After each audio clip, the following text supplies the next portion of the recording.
Across the landscape of late medieval England, the structure of political authority rested upon a delicate balance between monarchy, noble lineage, and inherited land. By the 15th century, this balance had become increasingly fragile.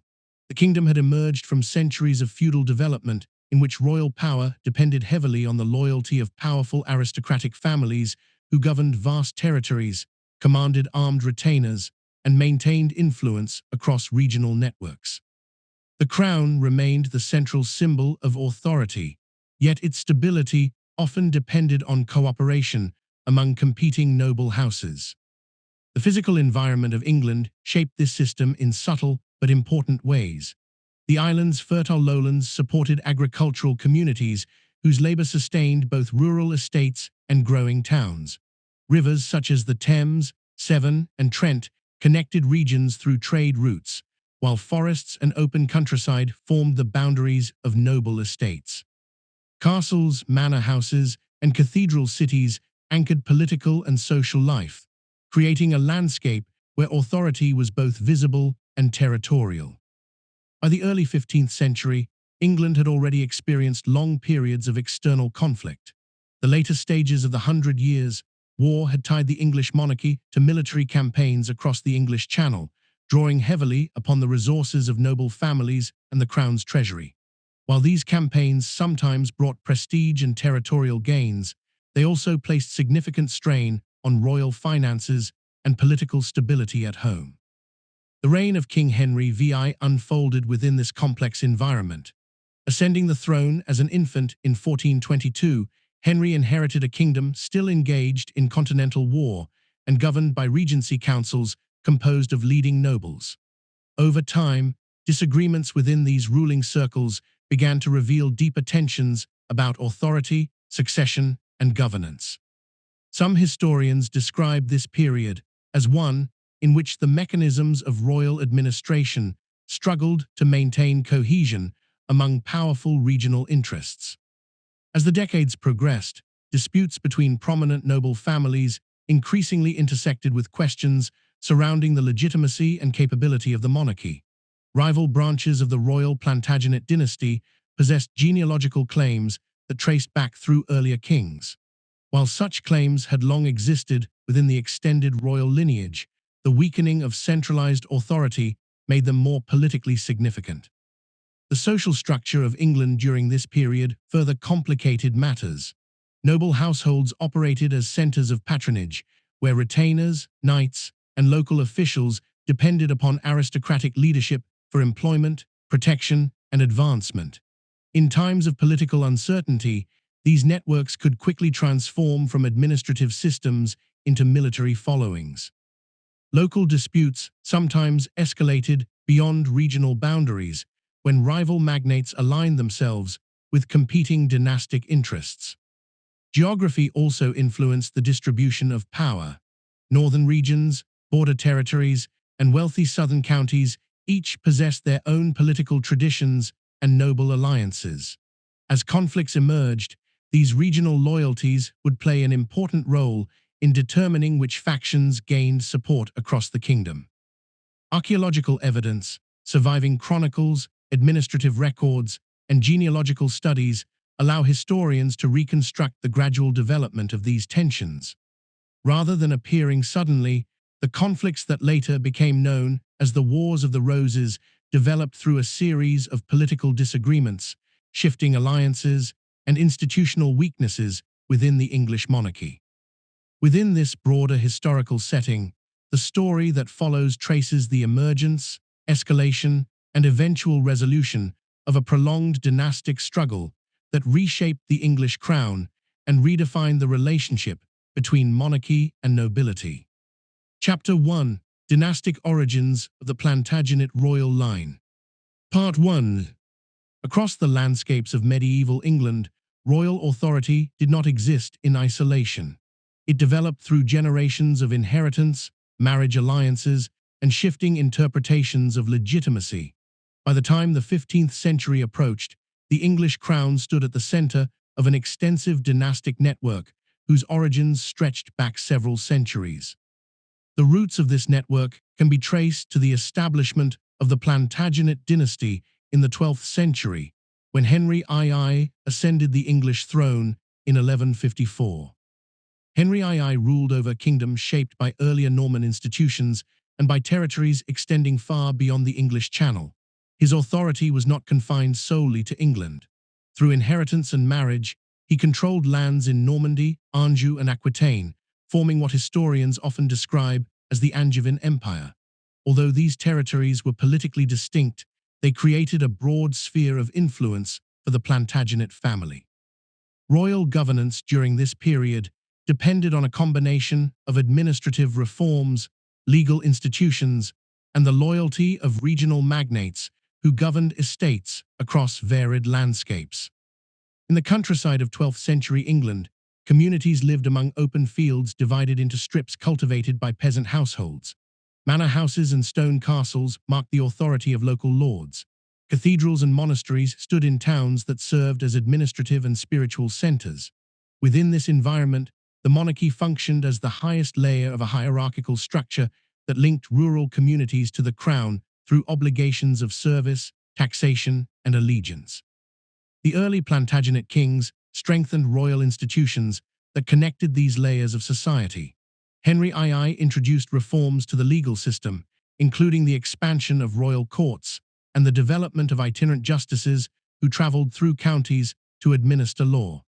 These measures gradually reinforced the authority of the monarchy while integrating regional communities more closely into a centralized system of governance. Succession within the dynasty followed the principle of hereditary inheritance, though medieval practices did not always produce simple outcomes. Kings often granted lands or titles to younger sons, creating powerful branches within the extended royal family. Over time, these branches developed their own political identities while remaining connected to the central line of succession. During the 13th century, the Plantagenet dynasty continued through the reigns of kings such as Henry III and Edward I. The monarchy faced challenges from powerful nobles and from institutional developments like the emergence of parliamentary assemblies. Yet the royal line remained intact, and its legitimacy continued to be widely recognized across the kingdom. Edward I, who ruled from 1272 to 1307, reinforced royal authority through military campaigns and administrative organization. His reign saw attempts to assert English influence over Wales and Scotland, while domestic governance relied upon a growing bureaucratic structure. These developments contributed to the stability of the Plantagenet monarchy during a period when European dynasties frequently confronted succession disputes. The dynastic landscape began to grow more complex during the reign of Edward III, who ascended the throne in 1327. Edward III ruled for half a century, a span of time that allowed the royal lineage to expand significantly. He and his queen, Philippa of Hainault, had numerous children who survived into adulthood. Each of these sons established lines of descent that later became historically significant. The eldest son, Edward of Woodstock, often known in later chronicles as the Black Prince, held considerable military reputation during campaigns associated with the 100 Years' War. However, he died before his father, leaving a son who later became King Richard II. The remaining sons of Edward III included Lionel of Antwerp, John of Gaunt, Edmund of Langley, and Thomas of Woodstock. Through their descendants, several branches of the Plantagenet dynasty emerged. These branches developed alongside the evolving social geography of England. Noble families governed estates scattered across fertile river valleys, wooded uplands, and market towns connected by growing trade networks. Castles and manor houses served not only as residences, but also as administrative centers from which regional authority was exercised. The younger sons of Edward III received titles and territories that anchored their influence within these landscapes. Lionel of Antwerp became associated with the Duchy of Clarence and established a line of descent through his daughter Philippa. John of Gaunt, one of the most prominent figures of the late 14th century, held the title of Duke of Lancaster and controlled vast estates across northern and central England. Edmund of Langley received the title of Duke of York, while Thomas of Woodstock was granted the Duchy of Gloucester. Although all these branches belonged to the same royal dynasty, their positions within the order of succession varied. Medieval inheritance practices placed strong emphasis on primogeniture, meaning the crown normally passed through the eldest surviving line. Yet complications could arise when senior lines failed to produce direct male heirs.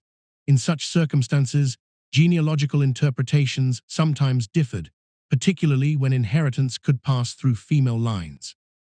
During the later 14th century, the immediate royal succession rested with the descendants of Edward III's eldest son. Richard II, grandson of Edward III through the Black Prince, became king in 1377 while still a child. His reign unfolded during a period marked by political tension, economic adjustments following earlier demographic crises, and continuing involvement in continental warfare. Richard II's rule eventually encountered opposition among segments of the nobility. In 1399, he was deposed by his cousin Henry Bolingbroke, the son of John of Gaunt. Bolingbroke claimed the throne as Henry IV, establishing what historians refer to as the Lancastrian branch of the Plantagenet dynasty. This transition represented a significant moment in the evolution of royal succession. Henry IV's claim rested primarily on descent through John of Gaunt, who was the third surviving son of Edward III. Although the Lancastrian claim possessed dynastic legitimacy, it did not represent the most senior line of descent from Edward III. Some genealogical interpretations placed greater precedence on the line descending from Lionel of Antwerp, the king's second surviving son. At the time of Henry IV's accession, these distinctions did not immediately generate widespread dynastic conflict. Political circumstances surrounding Richard II's deposition played a more immediate role in shaping the transfer of power. Nonetheless, the existence of alternative hereditary lines remained embedded within the broader structure of the Plantagenet family. Over time, these genealogical complexities would acquire greater political significance. The descendants of Lionel of Antwerp eventually connected through marriage to the House of York, while the Lancastrian monarchy continued through the line established by Henry IV.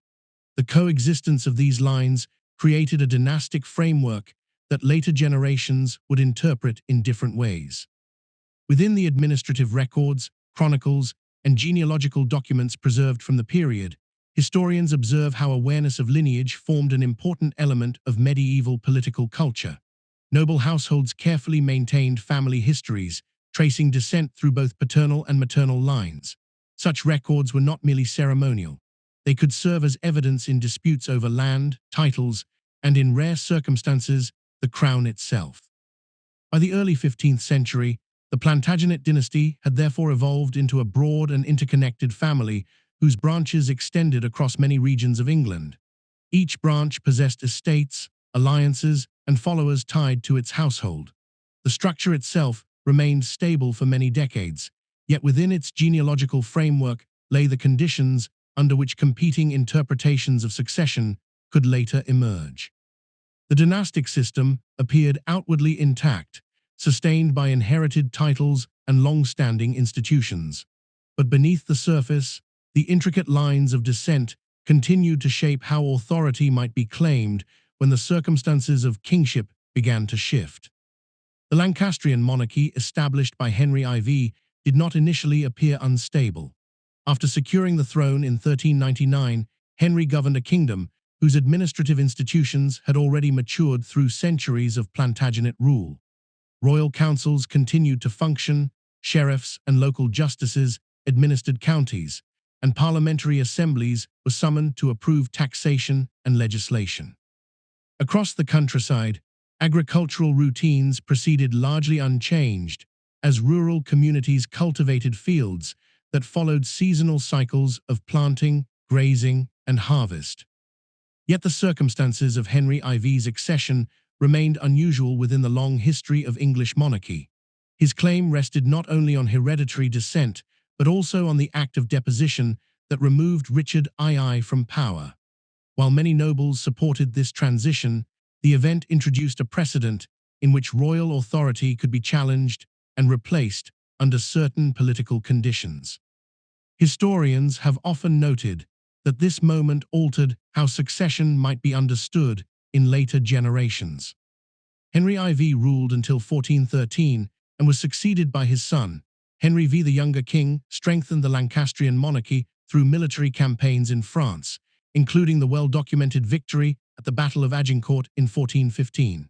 These campaigns formed part of the broader conflict, now known as the Hundred Years' War, a long series of disputes between the English and French crowns over territorial claims and dynastic inheritance. During Henry V's reign, the Lancastrian line appeared firmly established. Diplomatic agreements and military successes expanded English influence on the continent, while alliances with Burgundian factions in France reinforced the king's position. When Henry V died unexpectedly in 1422, however, the stability of the monarchy once again faced uncertainty. His heir, Henry VI, inherited the crown while still an infant. At the same time, he also inherited the English claim to the French throne through the Treaty of Troyes. This unusual situation placed two kingdoms nominally under the authority of a child king. Governance, therefore, depended on regency councils composed of leading nobles who managed royal administration during Henry VI's minority. These councils reflected the broader structure of aristocratic power that had developed under the Plantagenet dynasty. Prominent families such as the Beauforts, Nevilles, and others played influential roles within royal government. Their authority derived not only from titles, but also from extensive estates, household retainers, and long-standing connections within regional society. Amid this environment, the genealogical branches descending from Edward III remained an underlying element of political culture. Although the Lancastrian monarchy held the throne, other lines of descent continued through the descendants of Edward III's younger sons. The House of York, descending from Edmund of Langley, maintained a recognized position within the aristocracy. The Yorkist line acquired additional dynastic significance through marriage connections that linked it to the descendants of Lionel of Antwerp. As noted by many historians, Lionel's lineage passed through his daughter Philippa and later through the Mortimer family before becoming connected to the House of York. Through this line, some genealogical interpretations considered the Yorkist claim to possess seniority in descent from Edward III. Such distinctions were not always matters of immediate political concern. Medieval kingship relied heavily on practical authority, including the support of leading nobles and the effective management of government institutions. A genealogical claim alone did not automatically translate into political power. Nevertheless, lineage remained an important component of legitimacy within medieval political thought. Records preserved from noble households show that family genealogies were carefully maintained and publicly displayed during ceremonial occasions. Heraldic symbols, coats of arms, and written pedigrees reinforced the memory of ancestral connections. In this environment, awareness of descent formed part of the cultural framework through which authority was interpreted. By the mid-15th century, the principal Yorkist claimant was Richard, Duke of York. He inherited his title through Edmund of Langley and possessed additional connections through the Mortimer lineage linked to Lionel of Antwerp. These genealogical relationships placed him within close proximity to the royal line established by the Lancastrian kings. Richard of York also held extensive estates in England and served in various administrative and military roles under the crown. His influence extended across several regions, supported by alliances with other noble families and by retainers attached to his household. Like many magnates of the period, his authority was rooted in both lineage and territorial power. Meanwhile, the Lancastrian monarchy continued through the reign of Henry VI. The king's government faced growing administrative challenges, particularly as the English position in France gradually weakened. Financial pressures and disputes within royal councils created tensions among members of the political elite. These tensions did not immediately revolve around dynastic claims. Instead, they often concerned matters of governance, patronage, and the distribution of royal authority among competing magnates. Yet the existence of alternative hereditary lines meant that questions of succession could not be entirely separated from broader political developments. The Yorkist lineage remained part of the extended Plantagenet family, sharing ancestry with the Lancastrian kings through Edward III. This shared origin highlights an important aspect of the later conflict. The rival houses were not separate dynasties, but branches of the same royal family. Their dispute therefore represented an internal contest over the interpretation of inheritance within the Plantagenet line. Environmental and geographic factors continued to shape the political landscape in which these genealogical claims existed. The estates of major noble families stretched across agricultural regions, river valleys, and market towns. Retainers attached to these households provided both administrative support and military service when required. Castles and fortified manor houses served as focal points for regional authority. Within this framework, the structure of the Plantagenet dynasty resembled an extensive web of relationships rather than a simple line of succession. Multiple branches maintained their own estates, alliances, and household networks. While the monarchy stood at the center of this system, its stability depended upon cooperation among these interconnected families. Historical interpretation suggests that the complexity of this dynastic structure did not immediately lead to open conflict.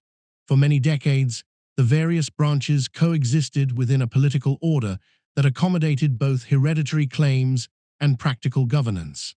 Yet the potential for dispute remained embedded within the genealogical framework itself. As generations passed and political circumstances evolved, these lines of descent acquired new significance. The Lancastrian kings ruled through a line established by John of Gaunt, while the Yorkist claim traced through both Edmund of Langley and the earlier lineage of Lionel of Antwerp. Each interpretation drew upon the same ancestral origin in Edward III, yet emphasized different principles of inheritance. Thus, the foundations of the later conflict were not formed through sudden events, but through the gradual development of a dynastic system that had expanded across centuries. Within the Plantagenet family, multiple lines of descent carried the memory of royal ancestry.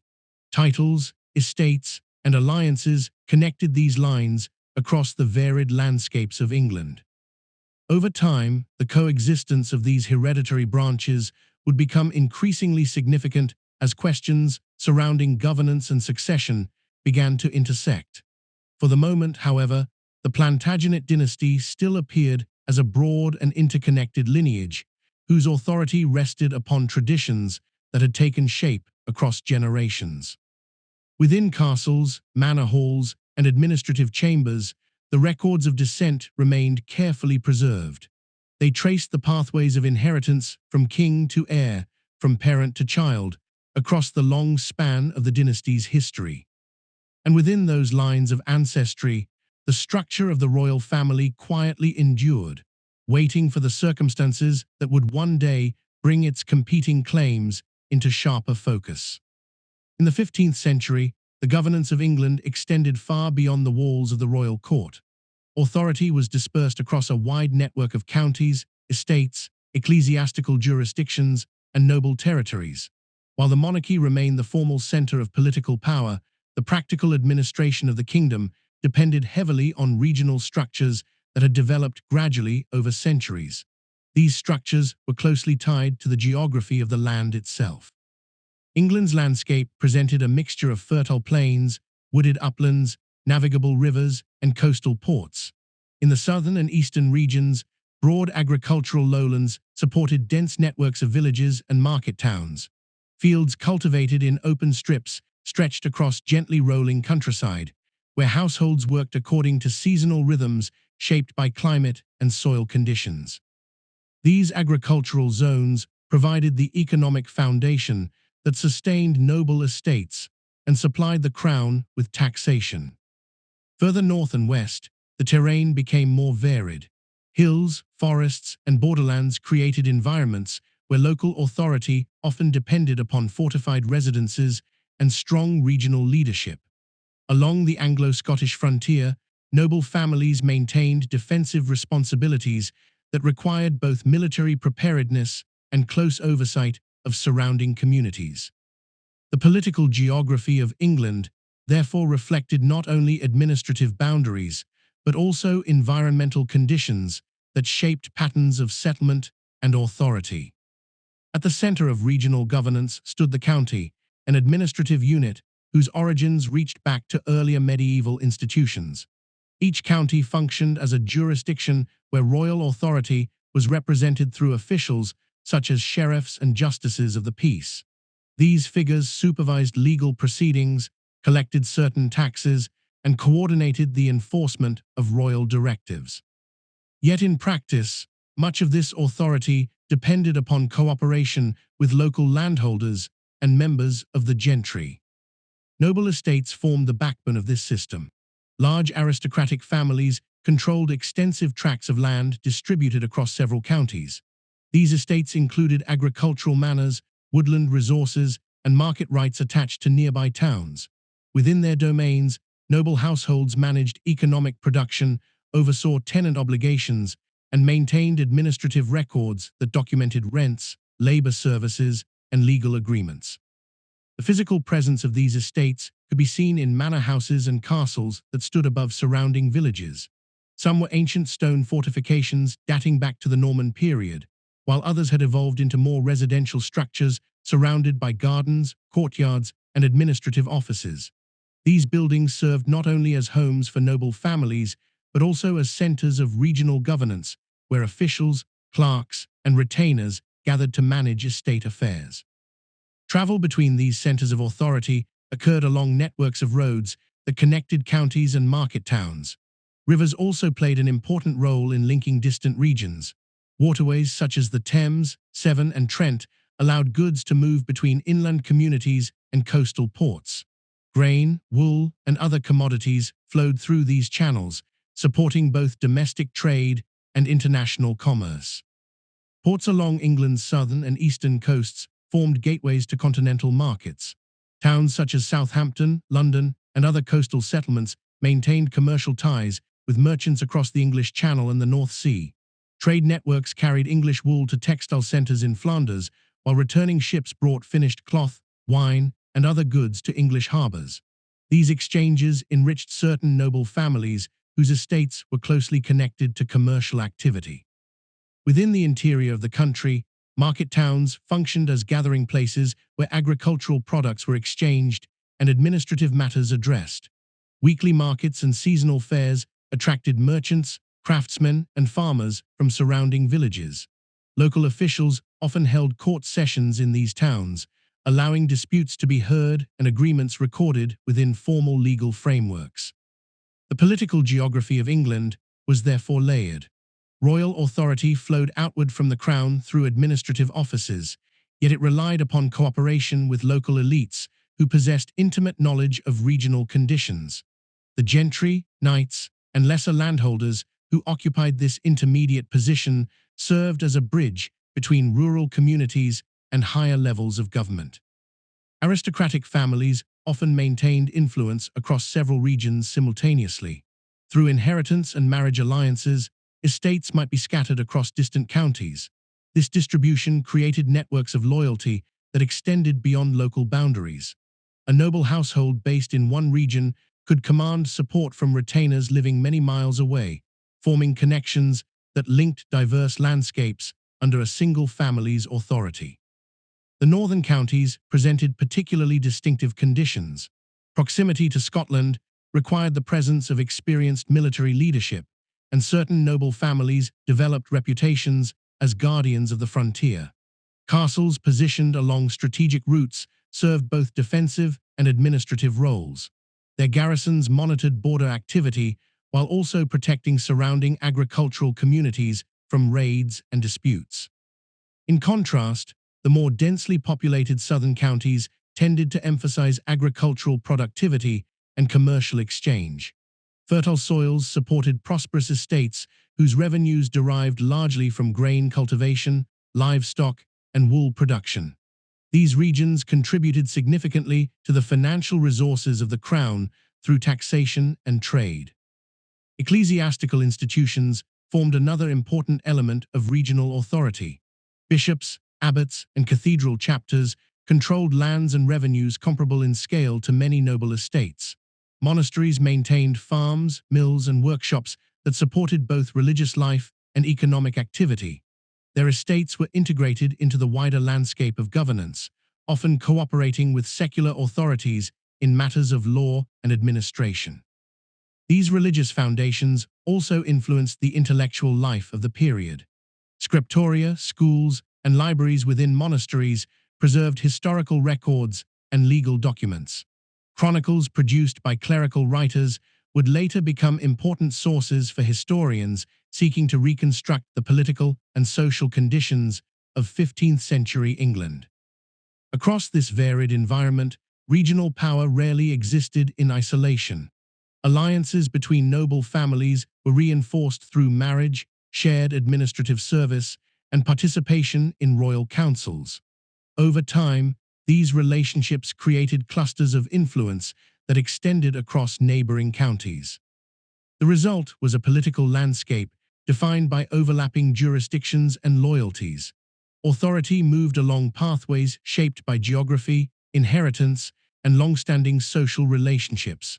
While the monarchy stood at the summit of this system, the daily functioning of governance depended on the balance maintained among regional powers. In quiet villages and bustling towns, these structures appeared stable and familiar.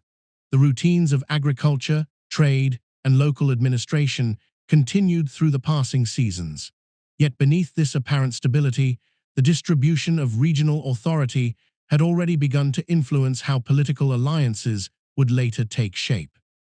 Across the 15th century, the distribution of estates among England's leading families gradually created identifiable regional spheres of influence.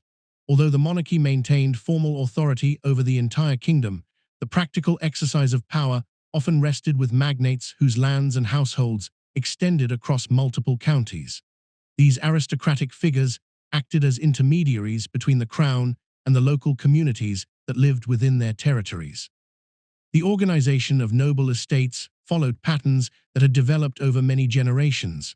Large properties were rarely concentrated in a single continuous block of land. Instead, estates typically consisted of scattered manors acquired through inheritance, marriage, or royal grant. A noble family might therefore possess holdings in several different regions of England at the same time. These dispersed lands were connected through administrative networks managed by stewards, bailiffs, and clerks who maintained records of rents, agricultural production, and legal agreements. Within these estates, agricultural life continued according to seasonal cycles that had remained relatively consistent since earlier medieval centuries. Fields were plowed in the spring and autumn, livestock grazed on common pastures, and harvest periods brought temporary gatherings of laborers who worked together to bring crops from the fields. Manor courts met periodically to resolve disputes over land use, inheritance, and local obligations. These institutions formed part of the broader system that tied rural communities to their regional lords. Castles and fortified residences served as focal points for these territories. While many had originally been constructed for military defense during earlier centuries, by the 15th century, they often functioned as administrative centers as much as fortifications. Within their walls, noble households oversaw the management of estates, received visitors from neighboring regions, and organized the activities of retainers who formed part of their service networks. The households themselves were complex institutions. A noble residence might include dozens or even hundreds of individuals, ranging from close relatives and advisors to craftsmen, clerks, and military retainers. These households were not only domestic environments, but also political communities in which alliances were formed and loyalties reinforced. Members of the household often represented their lord in regional matters, attending local courts or negotiating with neighboring landholders. The relationship between these noble households and the crown formed a key element of England's political geography. Kings relied upon magnates to enforce royal authority in distant counties where direct royal presence was limited. In return, noble families received privileges, offices, and opportunities for influence within national governance. This arrangement created a system in which local authority and royal power were closely intertwined. Regional alliances often developed through marriage connections that linked noble families across county boundaries. A marriage between two aristocratic houses could unite estates, consolidate wealth, and establish long-term political cooperation. Over time, Such alliances created networks of kinship that stretched across wide portions of the kingdom. These relationships were reinforced through shared service in royal councils, participation in military campaigns, and mutual support in legal disputes. Certain regions gradually became associated with particular clusters of noble influence. In the north of England, powerful families such as the Nevilles controlled extensive lands and maintained strong ties to frontier administration. Their responsibilities along the border with Scotland required both military preparedness and the ability to manage relations among local communities living in a region often shaped by shifting alliances and periodic conflict. Further south, other noble families held authority across fertile counties that supported prosperous agricultural estates. These regions produced grain, wool, and livestock that contributed significantly to the economic stability of the realm. Rivers flowing through these areas connected inland markets with coastal ports, enabling the movement of goods that linked rural production with international trade. Urban centers also played an important role within the kingdom's political geography. Cities such as London, York, and Norwich developed administrative institutions that allowed merchants and civic leaders to manage local affairs with a degree of autonomy. Guild organizations regulated crafts and commerce, while municipal councils coordinated taxation and infrastructure. Although these towns remained under the authority of the crown, their economic importance granted them a distinctive position within the political landscape. London, in particular, occupied a central role within England's administrative structure. Situated along the Thames, the city served as both a commercial hub and the seat of royal government. Merchants from across Europe visited its markets, and its financial resources often supported royal campaigns and administrative projects. The loyalty of London's civic authorities could therefore carry considerable political weight. Ecclesiastical territories intersected with these secular jurisdictions. Bishops governed dioceses that extended across several counties, while monasteries maintained estates scattered throughout the countryside. Church institutions collected rents, administered legal courts, and provided spiritual services to surrounding communities. Their presence added another layer to the complex network of authority that characterized medieval England. The combination of these elements created a political landscape in which influence was rarely concentrated in a single place. Instead, authority moved through overlapping channels that connected crown, nobility, clergy, and local communities. Decisions made at the royal court often depended on the cooperation of regional leaders who possessed detailed knowledge of local conditions. This decentralized structure offered both stability and potential tension. When cooperation prevailed, the system allowed the monarchy to govern a diverse kingdom without maintaining constant direct control over every region. Yet, when disagreements emerged among leading magnates, the same networks of regional loyalty could amplify political rivalries. By the middle decades of the 15th century, these regional affiliations had become deeply embedded within England's social and political fabric. Noble families maintained long-standing connections to particular counties, where their estates, alliances, and household networks shaped the local balance of power. Communities living within these territories often identified their interests with those of the magnates who governed them. The landscape itself continued to reflect these patterns of authority. Fields cultivated by generations of tenants stretched outward from manor centers, while rivers carried goods between inland towns and distant ports. Castles, cathedrals, and market squares stood as visible markers of the institutions that organized life across the kingdom. Within this environment, the foundations of regional power remained firmly rooted in land, lineage, and local allegiance. These territorial relationships did not yet represent open political conflict, but they formed the framework through which alliances would later emerge. As the years passed, the distribution of estates and loyalties across England's varied landscape quietly shaped the balance of influence among the kingdom's leading families.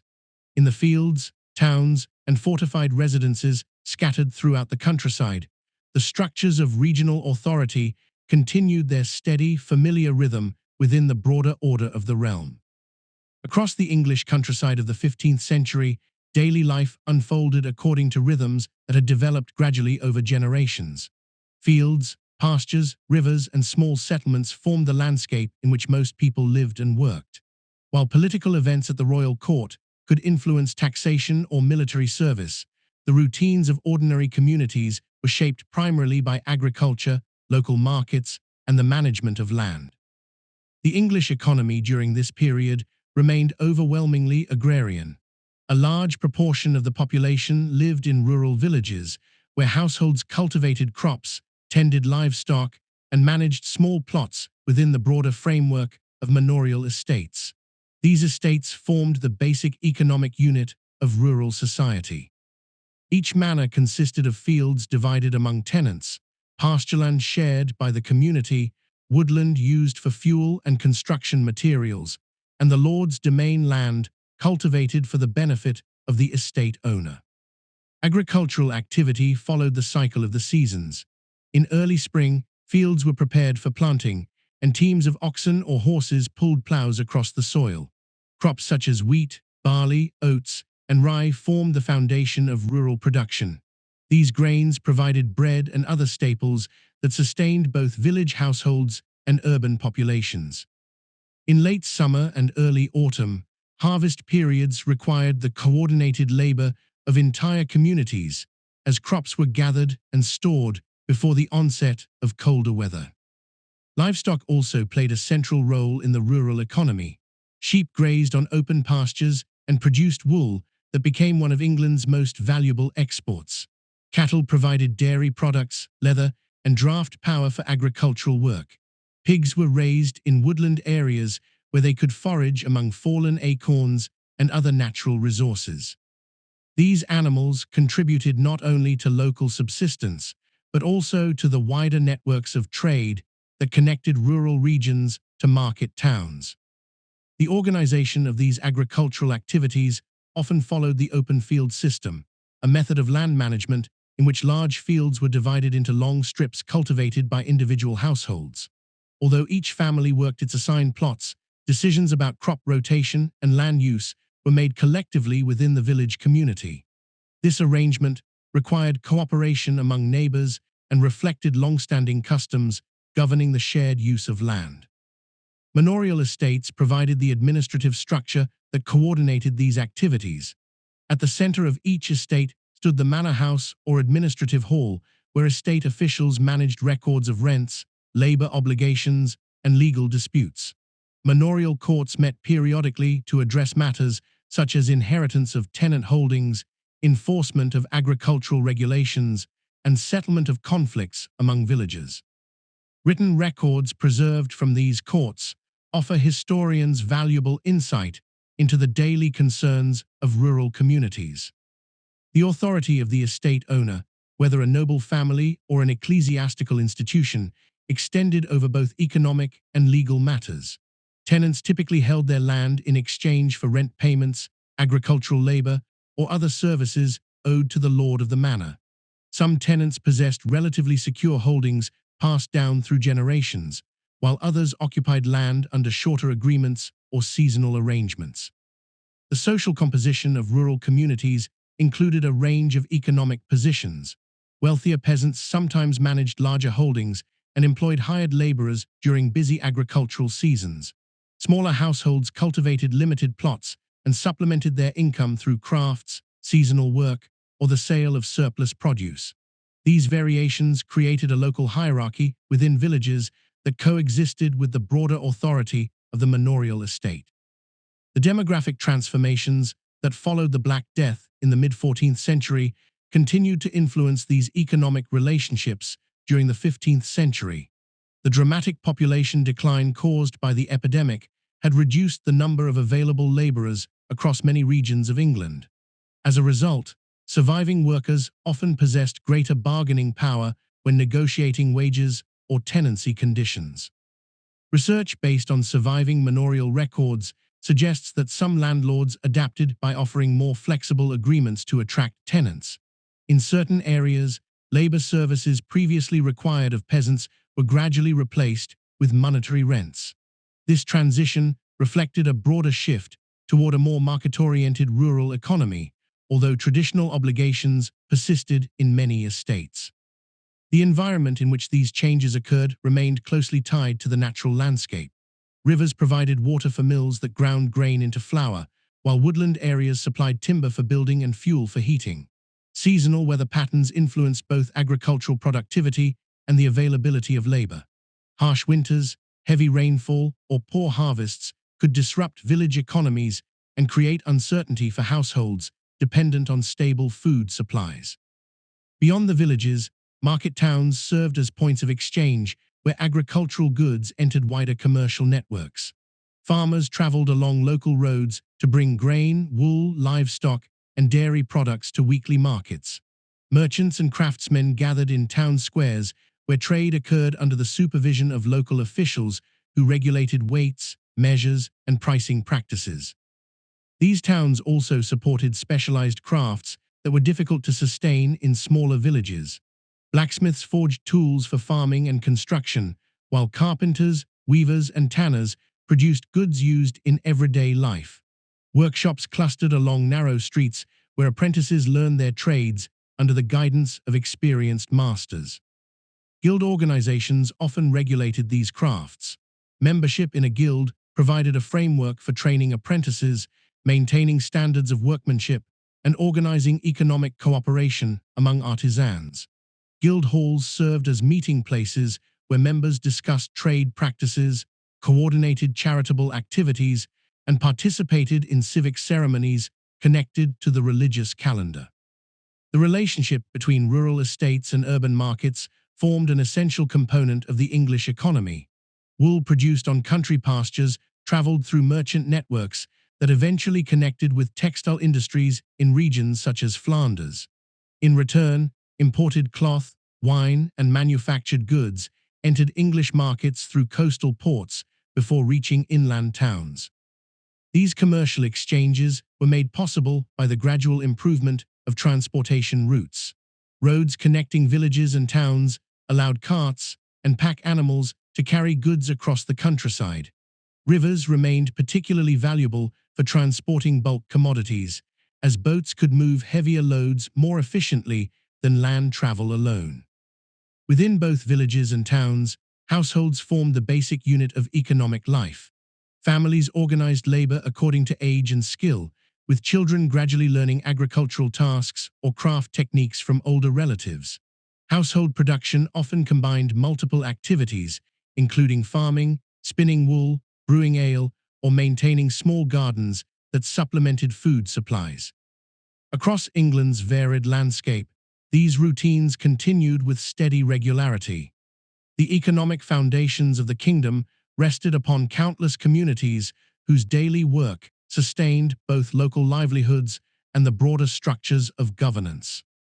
Alongside the agricultural rhythms that shaped village life, the 15th century English economy also depended upon a growing network of regional and international trade. Although most households remained tied to farming, commercial exchange increasingly linked rural communities with towns, ports, and distant markets. These connections gradually broadened the economic landscape in which daily life unfolded. One of the most significant elements of this trade was the production and export of wool. Sheep grazing across the pastures of England's countryside produced fleeces that were highly valued by textile producers on the European continent. Merchants collected raw wool from rural estates and transporting it through inland markets to ports along the North Sea and English Channel. From there, shipments crossed to commercial centers in the Low Countries, where skilled weavers transformed the material into finished cloth.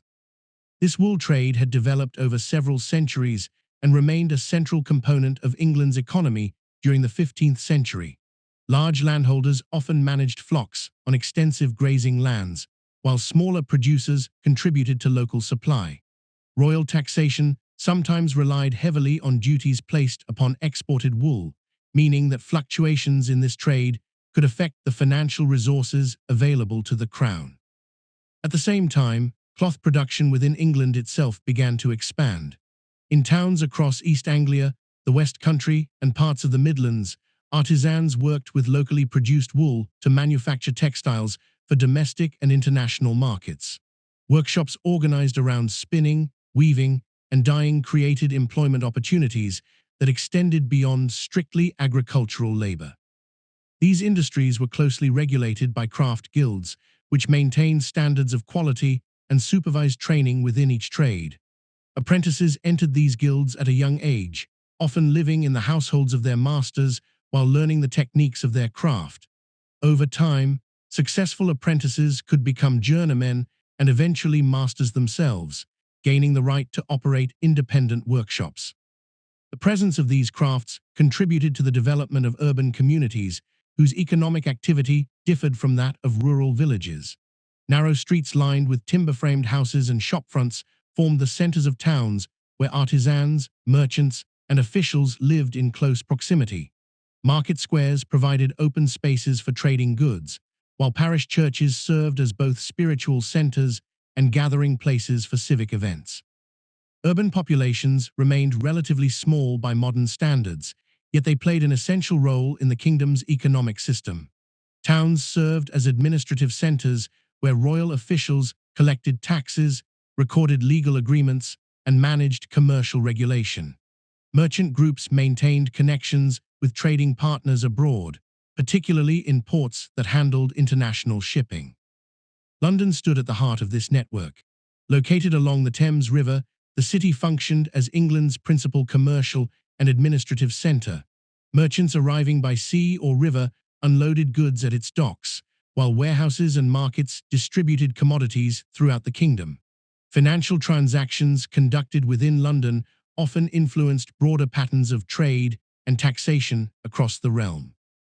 Other ports, including those along the southern coast and the eastern shoreline, also facilitated exchange with continental Europe.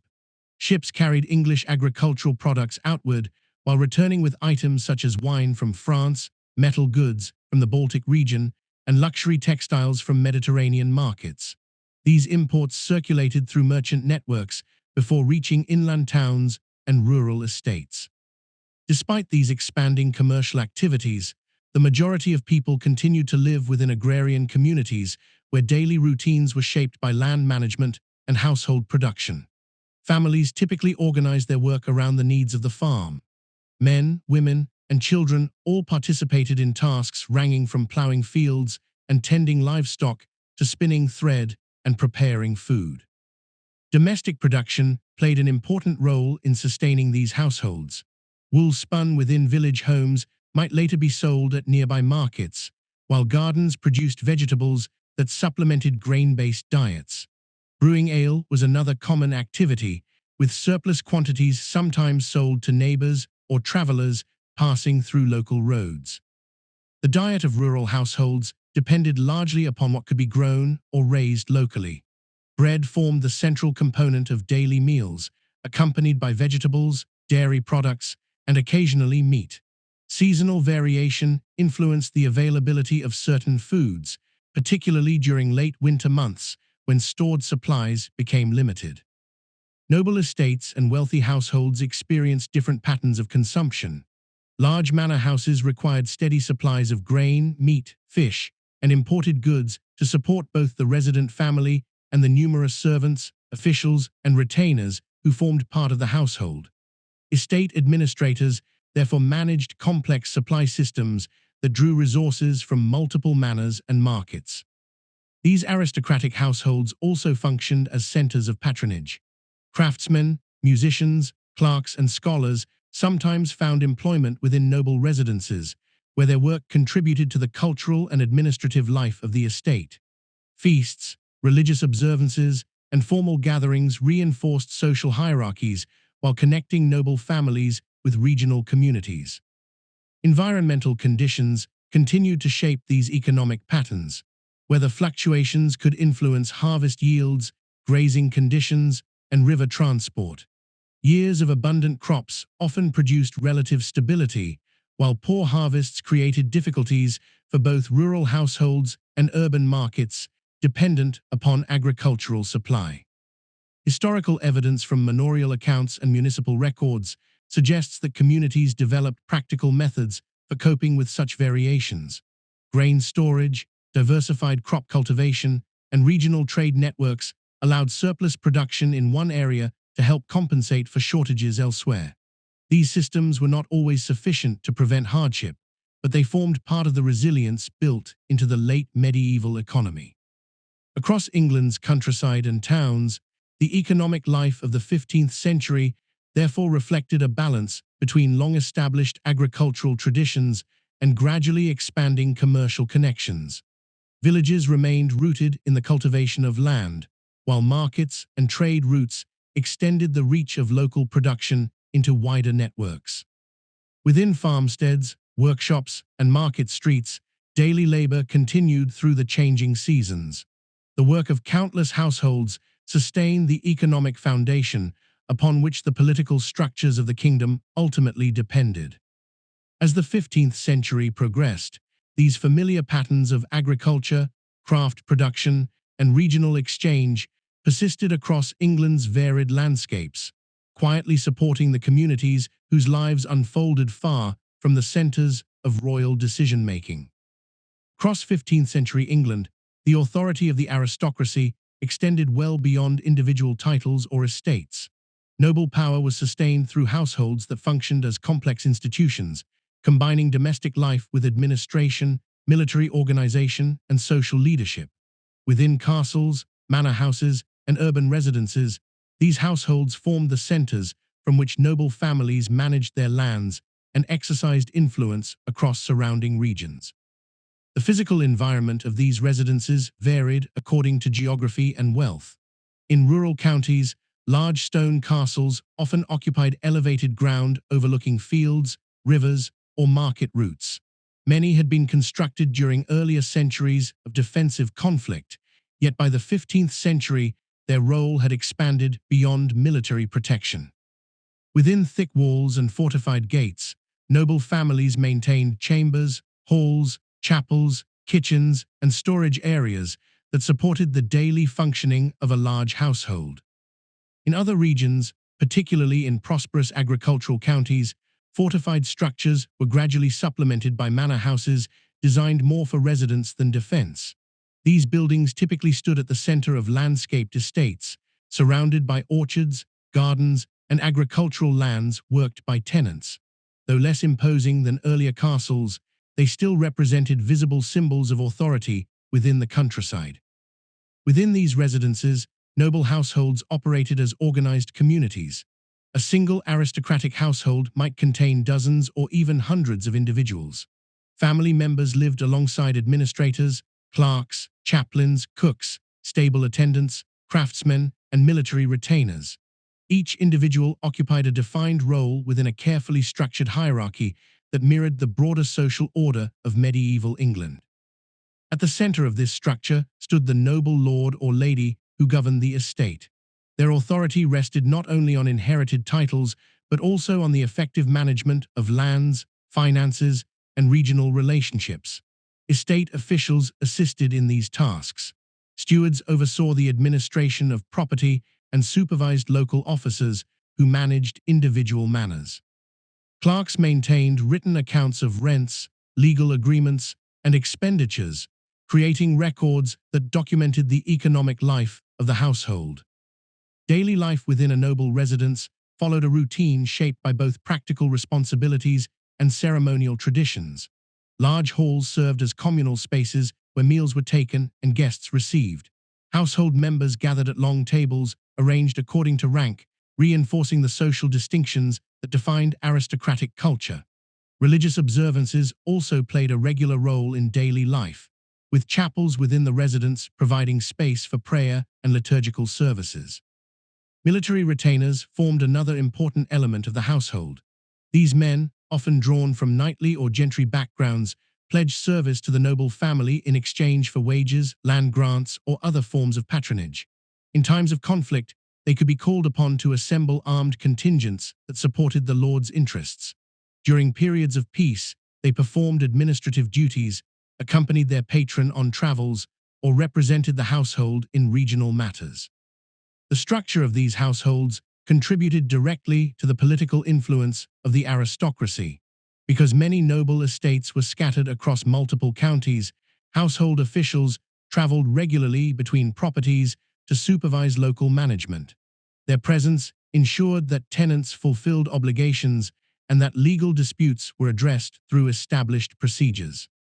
Surrounding villages and towns therefore experienced the authority of noble households not only through distant reputation, but through the regular activity of estate officers and retainers. When manorial courts met or disputes arose between neighboring landholders, representatives of the household often presided over the proceedings. These interactions reinforced the connection between aristocratic leadership and the daily governance of regional communities. Beyond the boundaries of individual estates, noble households also served as centers of patronage. Young members of the gentry sometimes entered aristocratic residences to receive education in administrative or military service. Living within the household allowed them to establish relationships with influential patrons who could later support their careers in government or regional administration. Marriage alliances played a particularly important role in strengthening these networks. Noble families frequently arranged marriages between their children and the offspring of other prominent households.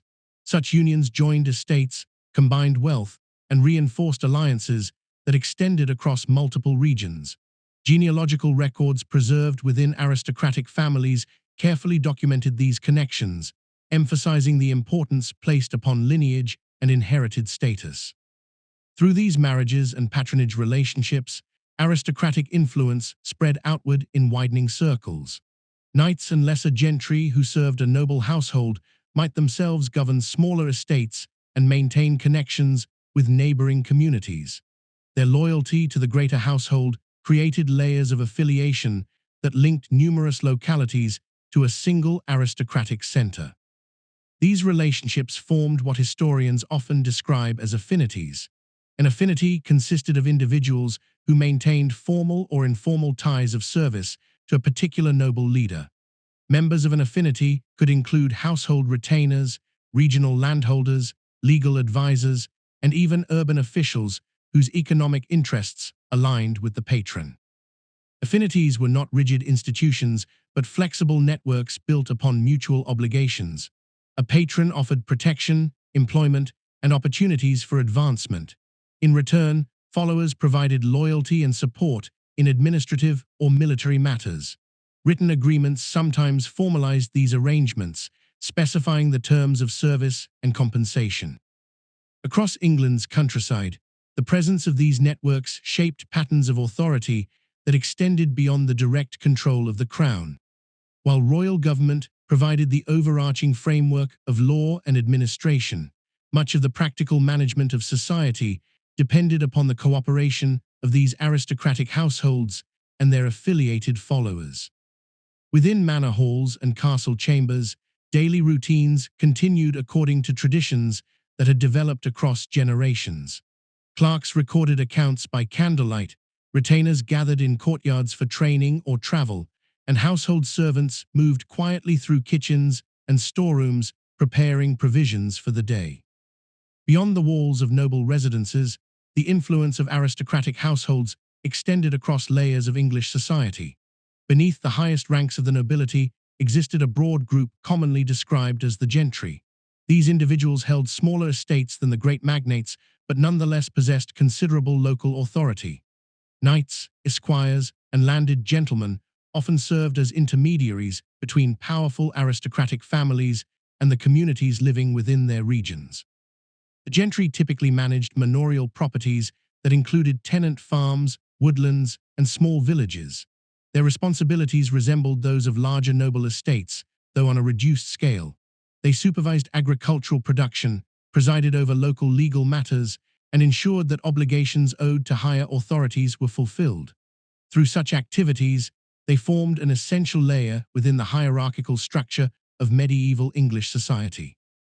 Many members of the gentry maintained direct relationships with major noble households.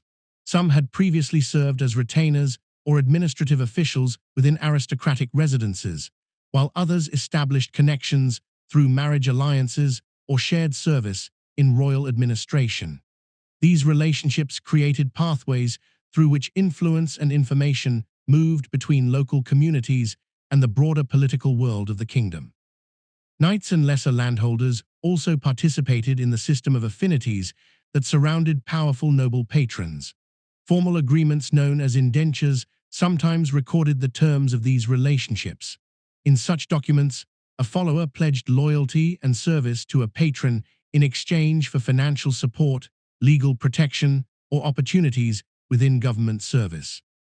These arrangements helped bind individuals from different regions into a network centered upon a particular aristocratic household. Urban elites represented another important group within this social hierarchy. Merchants, guild leaders, and civic officials governed the affairs of many towns and cities. Their economic resources and organizational abilities allowed them to influence local administration and maintain relationships with noble families whose estates supplied goods to urban markets. In some cases, wealthy merchants acquired land in the countryside and gradually entered the ranks of the gentry. This process reflected a degree of social mobility that had become more visible during the later medieval period. While hereditary lineage remained highly valued, economic success in commerce could open pathways into land ownership and local authority. Religious institutions also intersected with these networks of hierarchy and patronage. Bishops, abbots, and other senior clergy often came from noble or gentry backgrounds. Their positions within the church granted them influence over large estates and provided opportunities to participate in royal councils. Clerical administrators managed church lands with systems similar to those used on secular estates, further integrating ecclesiastical authority into the wider social structure. Within this interconnected environment, loyalty to a patron or household often shaped political behavior. When disputes arose among powerful nobles, members of their affinities frequently aligned themselves with the patron to whom they owed service. Because these networks extended across several counties, local disagreements could gradually draw support from distant regions. Marriage alliances further strengthened these bonds of loyalty. Families carefully arranged unions that joined estates and reinforced connections between households. A marriage might unite two influential families whose lands bordered one another, thereby consolidating authority within a particular region. In other cases, alliances connected families across distant counties, creating ties that linked multiple parts of the kingdom. Lineage, therefore, remained a central element of aristocratic identity. Genealogical records preserved within noble households traced family ancestry across generations, emphasizing descent from earlier royal or noble lines. Heraldic symbols displayed on shields, banners, and architectural carvings reinforced these claims of heritage and social rank. Public ceremonies also reflected the hierarchical order of society. Tournaments, religious festivals, and official gatherings brought together members of different social ranks within carefully structured settings.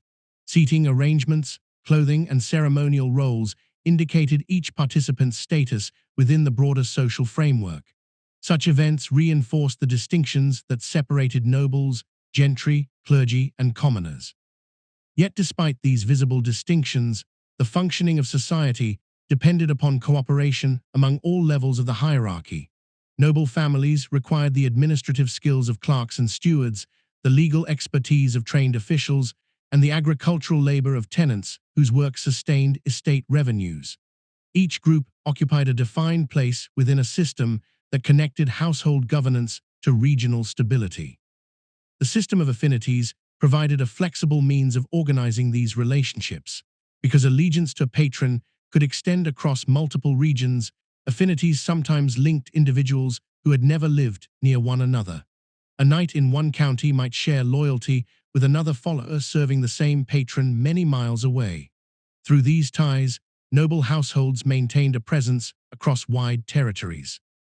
Historians studying surviving correspondence and administrative records have observed how these networks facilitated communication and cooperation among members of the aristocracy.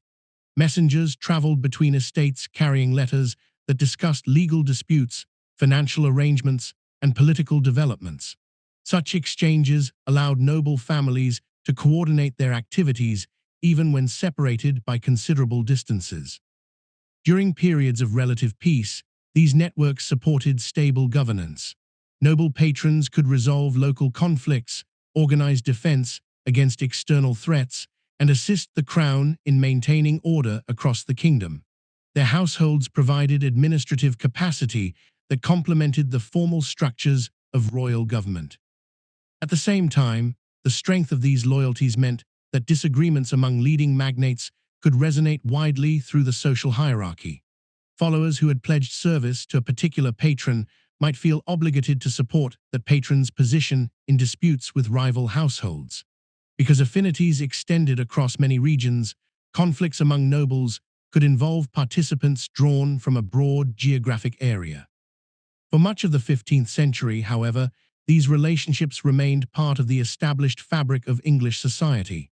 Noble households continued to govern estates, gentry families managed local affairs, and urban leaders oversaw commercial communities.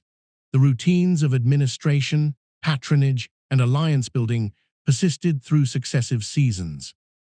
Across manor houses, castles, and town halls, the structures of hierarchy and loyalty maintained their familiar patterns. Land was cultivated, legal matters were recorded, and marriages joined families whose ancestry stretched across generations. Within these enduring networks of household authority and social affiliation, the foundations of aristocratic power remained firmly rooted in lineage, land, and long-standing relationships that shaped the political landscape of late medieval England. Across the towns, villages, and countryside of 15th century England, religious institutions formed one of the most visible and enduring structures of daily life. Parish churches stood at the center of most communities, their stone towers rising above clusters of timber houses and cultivated fields. Monasteries and cathedral complexes extended across larger tracts of land, where cloisters, gardens, and agricultural buildings supported communities devoted to religious observance. Together, these institutions created a landscape in which spiritual life and social organization were closely intertwined. The church in medieval England served functions that extended beyond the strictly spiritual.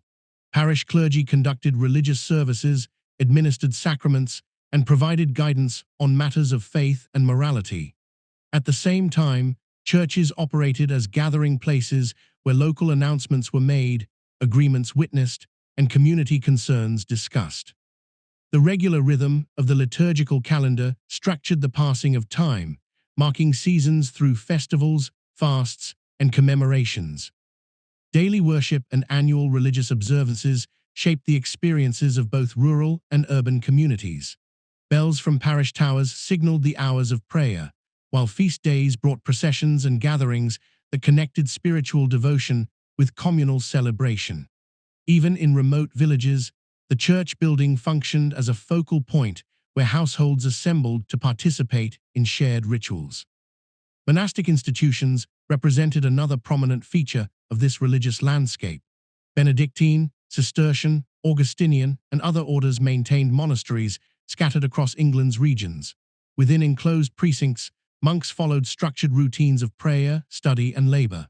Their daily schedule included services held at regular intervals from early morning through evening, reflecting traditions that had developed over centuries of monastic practice. These monasteries also managed substantial estates. Agricultural lands, mills, fisheries, and woodland resources supported the economic needs of monastic communities. Lay workers often assisted with farming and maintenance, while stewards administered the financial affairs of the institution.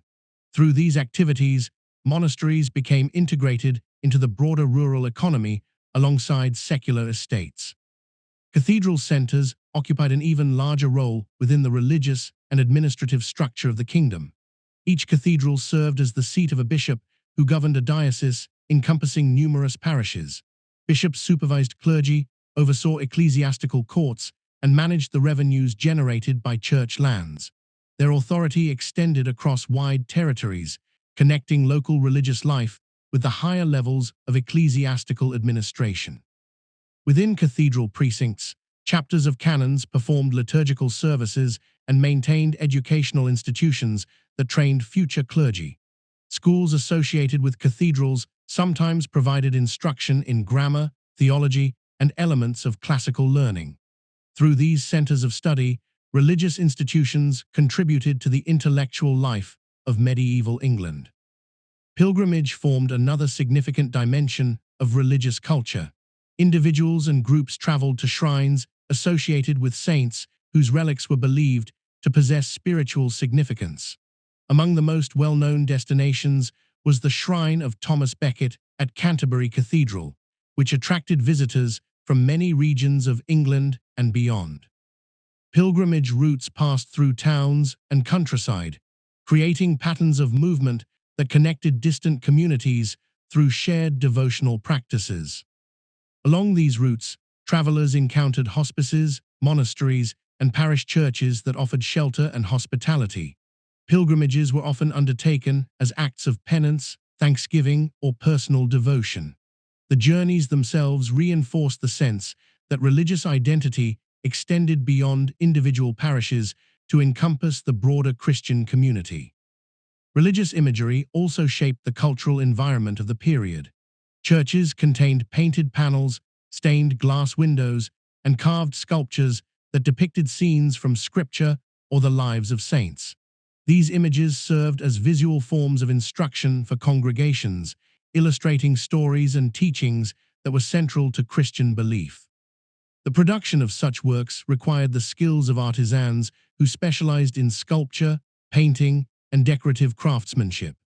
Workshops located in towns or attached to religious institutions supplied these materials, contributing to the artistic traditions that characterized medieval church architecture. Clerical figures often held positions of influence within royal government as well. Bishops and abbots possessed education and administrative experience that made them valuable advisors to the crown. Many served in the royal council, where they assisted in drafting legal documents, negotiating diplomatic agreements, and managing financial administration. Their participation in governance reflected the close relationship between church and monarchy that had developed throughout medieval England. Kings relied on clerical officials who possessed literacy and familiarity with legal procedures. In return, the church received royal protection for its institutions and recognition of its jurisdiction in certain legal matters. Ecclesiastical courts formed a parallel legal system that handled issues such as marriage disputes, inheritance matters involving church property, and questions of moral conduct. These courts operated according to canon law, a body of regulations developed within the wider Christian world. Litigants appearing before ecclesiastical judges often included members of both clergy and laity. The presence of these courts further embedded religious institutions within the administrative framework of the kingdom. Legal decisions issued by ecclesiastical authorities could affect family arrangements, property rights, and social obligations across communities. Within this environment, religious belief shaped how individuals understood authority and legitimacy. The idea of kingship carried strong symbolic associations with divine order. Coronation ceremonies performed within cathedrals emphasized the sacred dimension of royal authority, presenting the monarch as a ruler whose position had spiritual significance as well as political power. Coronation ceremonies in medieval England reflected the close relationship between religious belief and political authority. These events took place within cathedral spaces where sacred rituals affirmed the legitimacy of the monarch. The ceremony involved the anointing of the king with consecrated oil, prayers offered by senior clergy, and the presentation of regalia that symbolized the responsibilities of kingship. Through these rituals, royal authority was expressed as part of a divinely sanctioned order rather than merely a secular office. The symbolic language used during coronations drew upon traditions that had developed across centuries of Christian monarchy in Europe. The act of anointing carried biblical associations with the consecration of rulers in earlier religious narratives. Within the cathedral setting, the monarch stood before an assembly of bishops, nobles, and officials whose presence represented the broader structure of society. The ceremony, therefore, united spiritual and political authority within a single public moment. Beyond the coronation itself, religious symbolism continued to shape how kingship was represented throughout the realm. Royal charters and proclamations often invoked divine guidance when describing the authority of the crown. Seals attached to official documents depicted the monarch seated upon a throne or mounted on horseback, visual expressions of power that circulated across the kingdom through administrative records. Public religious observances also reinforced the connection between the monarchy and the church. Kings participated in major feast days, attended services within cathedral churches, and supported religious foundations through donations of land or financial resources. These acts signaled the expectation that the ruler would protect and uphold the spiritual institutions of the realm. Within towns and villages, parish life remained closely integrated with these broader traditions. Parish priests served as intermediaries who conveyed religious teachings while also performing practical roles within local communities. They recorded baptisms, marriages, and burials, creating written registers that documented the passage of individuals through important stages of life. Church festivals and seasonal celebrations brought communities together within shared rituals that marked the progress of the year. Observances such as Easter and Christmas combined liturgical services with processions, music, and communal gatherings. Agricultural communities often aligned certain celebrations with seasonal milestones, blending spiritual reflection with the rhythms of rural labor. Devotional practices within households also contributed to the religious culture of the period. Small prayer books, images of saints, and simple altars allowed individuals to conduct private acts of devotion. Families might gather for prayer during evenings or before meals, reinforcing the integration of religious belief into the ordinary routines of daily life. The influence of religious institutions extended into education as well.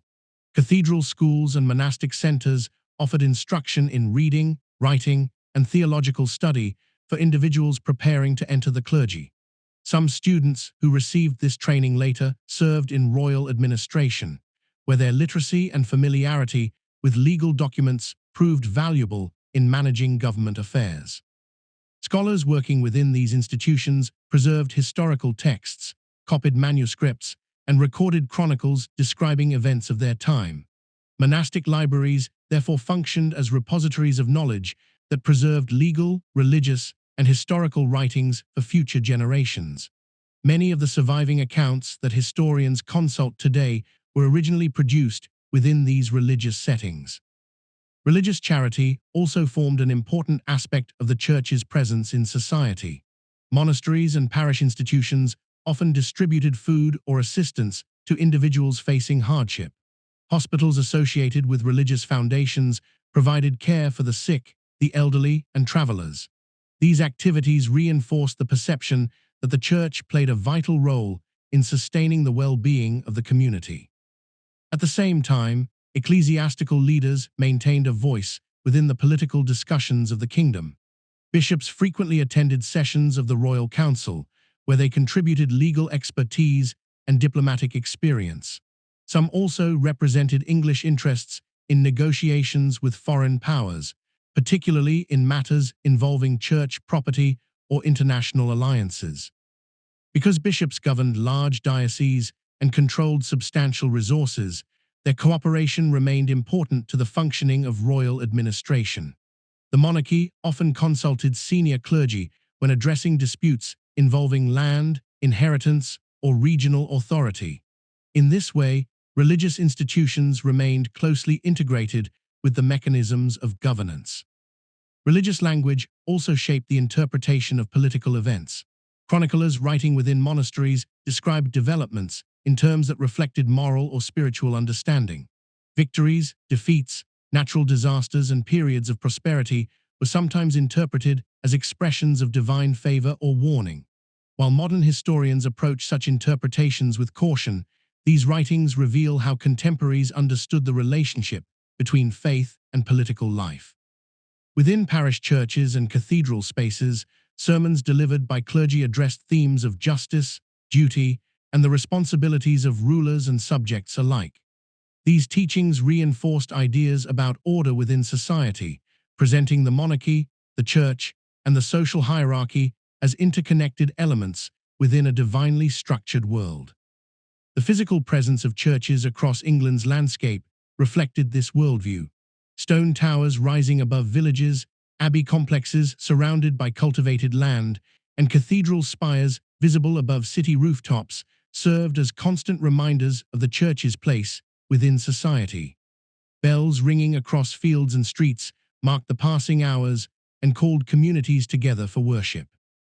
As the 15th century progressed, these institutions continued their steady patterns of prayer, education, charity, and administration.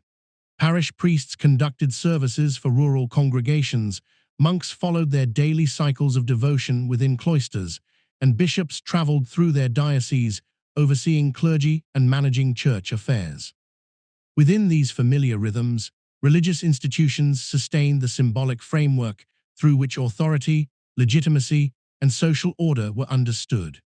Across England's towns and countryside, the church remained woven into the cultural and political life of the kingdom, quietly shaping how communities interpreted the world around them. When Henry VI inherited the English crown in 1422, the kingdom entered a period in which royal authority depended heavily upon the collective leadership of senior nobles and clerical advisors. The young king was less than a year old at the time of his father's death, and the responsibilities of governing both England and its continental possessions required the establishment of regency arrangements that could maintain stability until he reached maturity. The administrative structure that managed this transition had evolved through earlier centuries of Plantagenet rule. Royal government operated through a combination of permanent offices and advisory councils that assisted the monarch in overseeing legal, financial, and diplomatic affairs. Documents were issued through the royal chancery, financial matters were managed through the exchequer, and the royal council acted as a central body where policy decisions were debated and recorded. During Henry VI's minority, authority rested largely with this council. Senior figures within the English aristocracy were appointed to guide the kingdom's administration, often balancing one another's influence to prevent any single magnate from dominating royal policy. Among the most prominent figures were Henry's uncles, including Humphrey, Duke of Gloucester, and John, Duke of Bedford. Each held significant responsibilities within the regency government. John, Duke of Bedford, spent much of this period in France, where he oversaw English military efforts connected to the long-running conflict later known as the 100 Years' War. His role was to maintain the territories that England had secured on the continent during the campaigns of Henry V from administrative centers in northern France. Bedford directed military commanders, negotiated alliances, and attempted to sustain English authority across contested regions. Meanwhile, in England, Humphrey, Duke of Gloucester, often served as the most visible representative of royal authority. Although his official title was that of Protector during the king's minority, his influence depended upon cooperation with the council rather than personal command over the machinery of government. Other senior nobles and bishops participated in council deliberations, contributing legal knowledge, administrative experience, and regional perspectives. The operation of royal government during these years required careful coordination. Messengers traveled frequently between England and the continent, carrying letters that reported military developments, financial requirements, and diplomatic negotiations. Ships crossing the Channel transporting officials, soldiers, and supplies needed to sustain English positions in France. Financing these commitments placed significant pressure upon the resources of the crown. Military campaigns required the recruitment and payment of soldiers, the maintenance of garrisons, and the transport of provisions across long distances. To meet these expenses, the government relied on taxation approved by Parliament, customs duties collected at ports, and revenues drawn from royal estates. Parliament itself played an increasingly important role in this process. Representatives from counties and towns gathered in Westminster to debate taxation and petition the Crown on matters affecting their communities. While Parliament did not control the government in the modern sense, its consent was often necessary when substantial financial measures were proposed.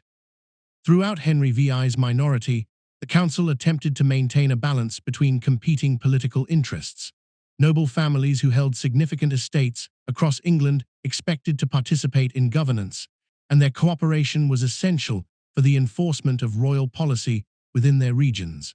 The council therefore included representatives from several leading houses, ensuring that authority remained distributed among multiple influential figures. The physical setting of government during this period centered largely on Westminster, where royal administrative offices operated in proximity to the palace and the abbey.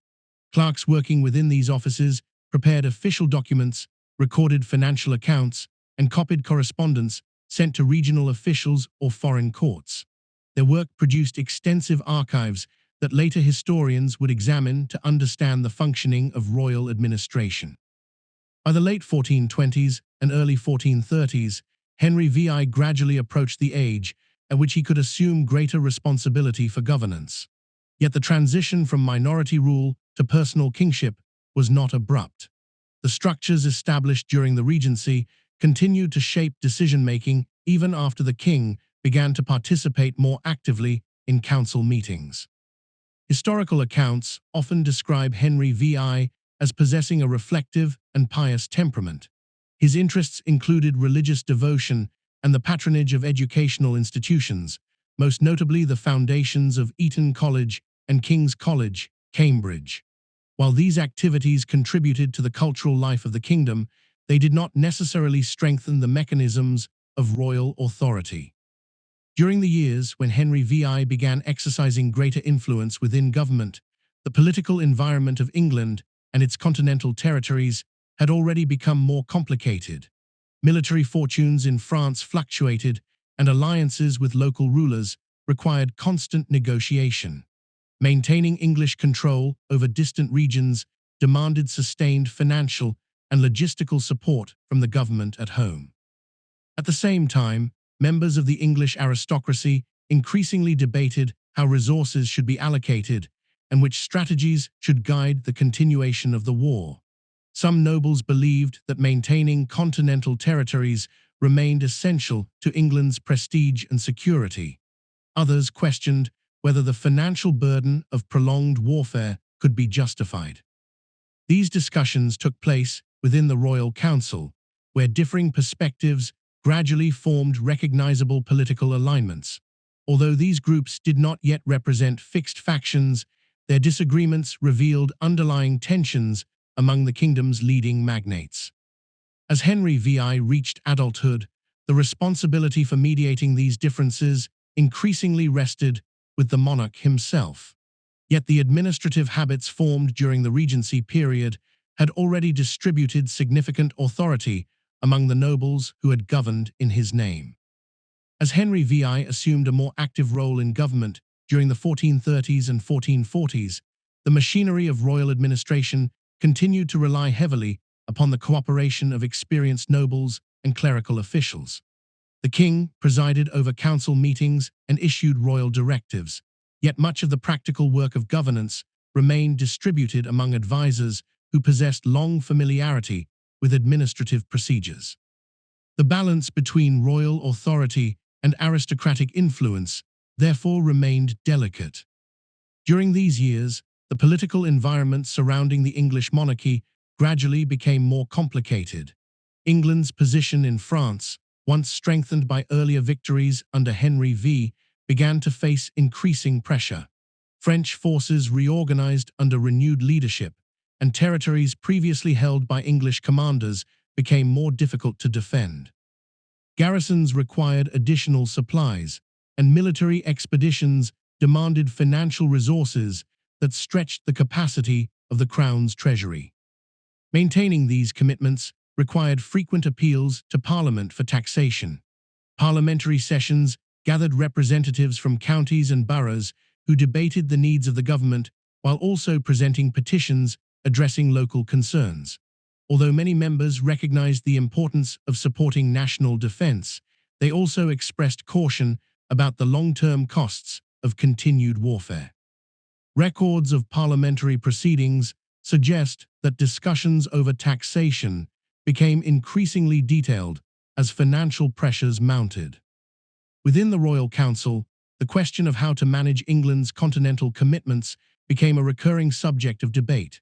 Some advisers advocated sustained military investment in order to preserve English claims in France.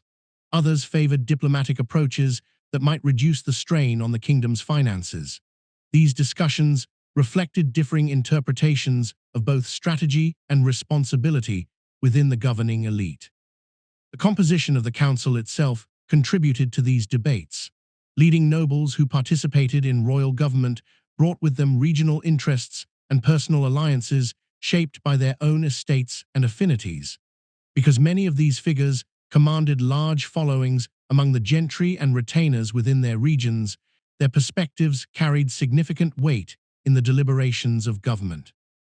Meanwhile, the administrative apparatus of the monarchy continued its routine functions. Clerks in the chancery prepared letters patent and writs that communicated royal commands across the kingdom. Officials in the exchequer recorded revenues derived from taxation, customs duties, and the management of royal lands.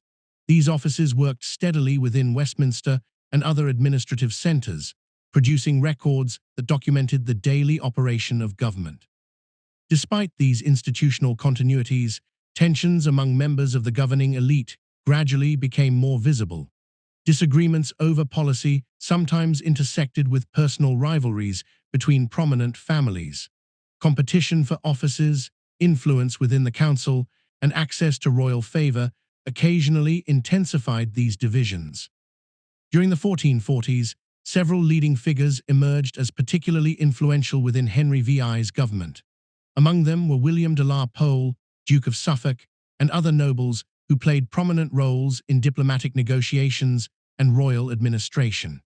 Their activities included efforts to pursue peace with France through diplomatic agreements that might stabilize England's position abroad. One notable development during this period was the arrangement of Henry VI's marriage to Margaret of Anjou in 1445.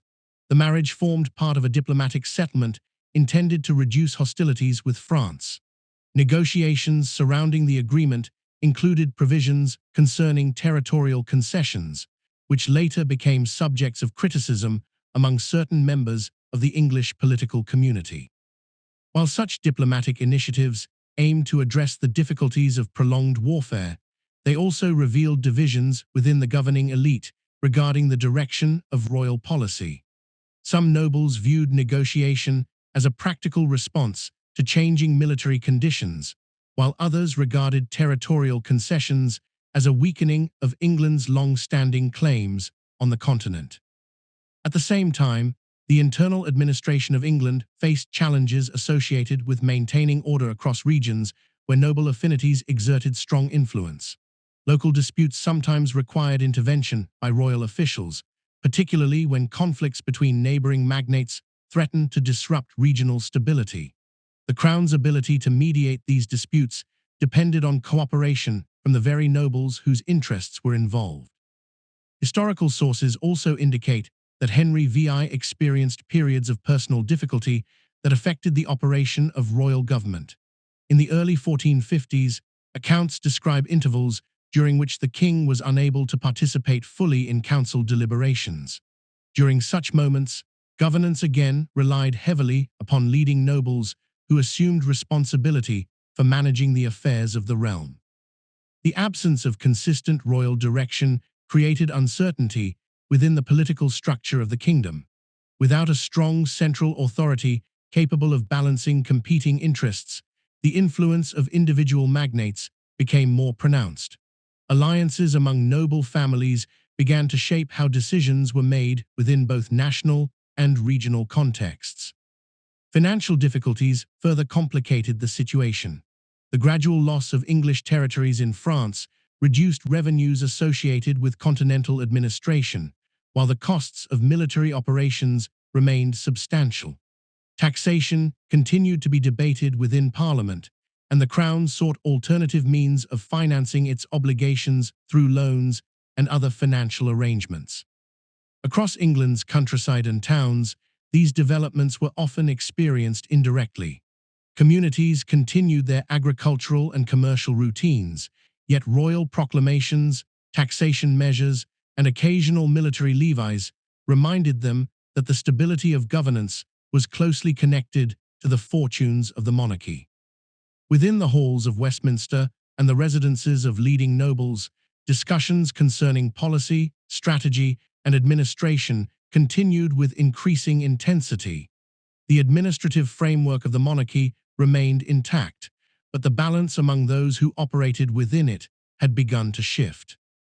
Gradually, the interactions among royal councils, noble households, and regional networks created conditions in which political disagreements could no longer be contained solely within the routines of government. The structures that had sustained royal administration for generations continued to function, yet beneath their orderly procedures, the pressures shaping the kingdom's leadership were steadily becoming more difficult to reconcile. In chambers where clerks recorded deliberations and messengers awaited instructions, the machinery of governance continued its careful movement through the routines of administration, even as the relationships getting its direction slowly began to change. By the middle decades of the 15th century, the political balance that had long sustained the English monarchy began to shift in visible ways. The structures of governance remained formally intact, yet tensions within the ruling elite had grown increasingly difficult to contain. Disputes among leading magnates, disagreements within the royal council, and uncertainty surrounding royal authority gradually intersected with deeper questions about dynastic legitimacy. Across the countryside and towns of England, everyday life continued according to familiar patterns. Agricultural work followed seasonal cycles, markets gathered merchants and craftsmen, and parish churches maintained the regular rhythm of religious observance. Yet within the residences of powerful noble families, discussions about authority and governance were becoming more pronounced.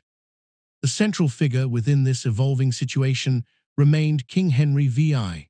His reign had begun under the guidance of regency councils during his minority, and even after he reached adulthood, the machinery of government continued to rely heavily upon the cooperation of aristocratic advisors.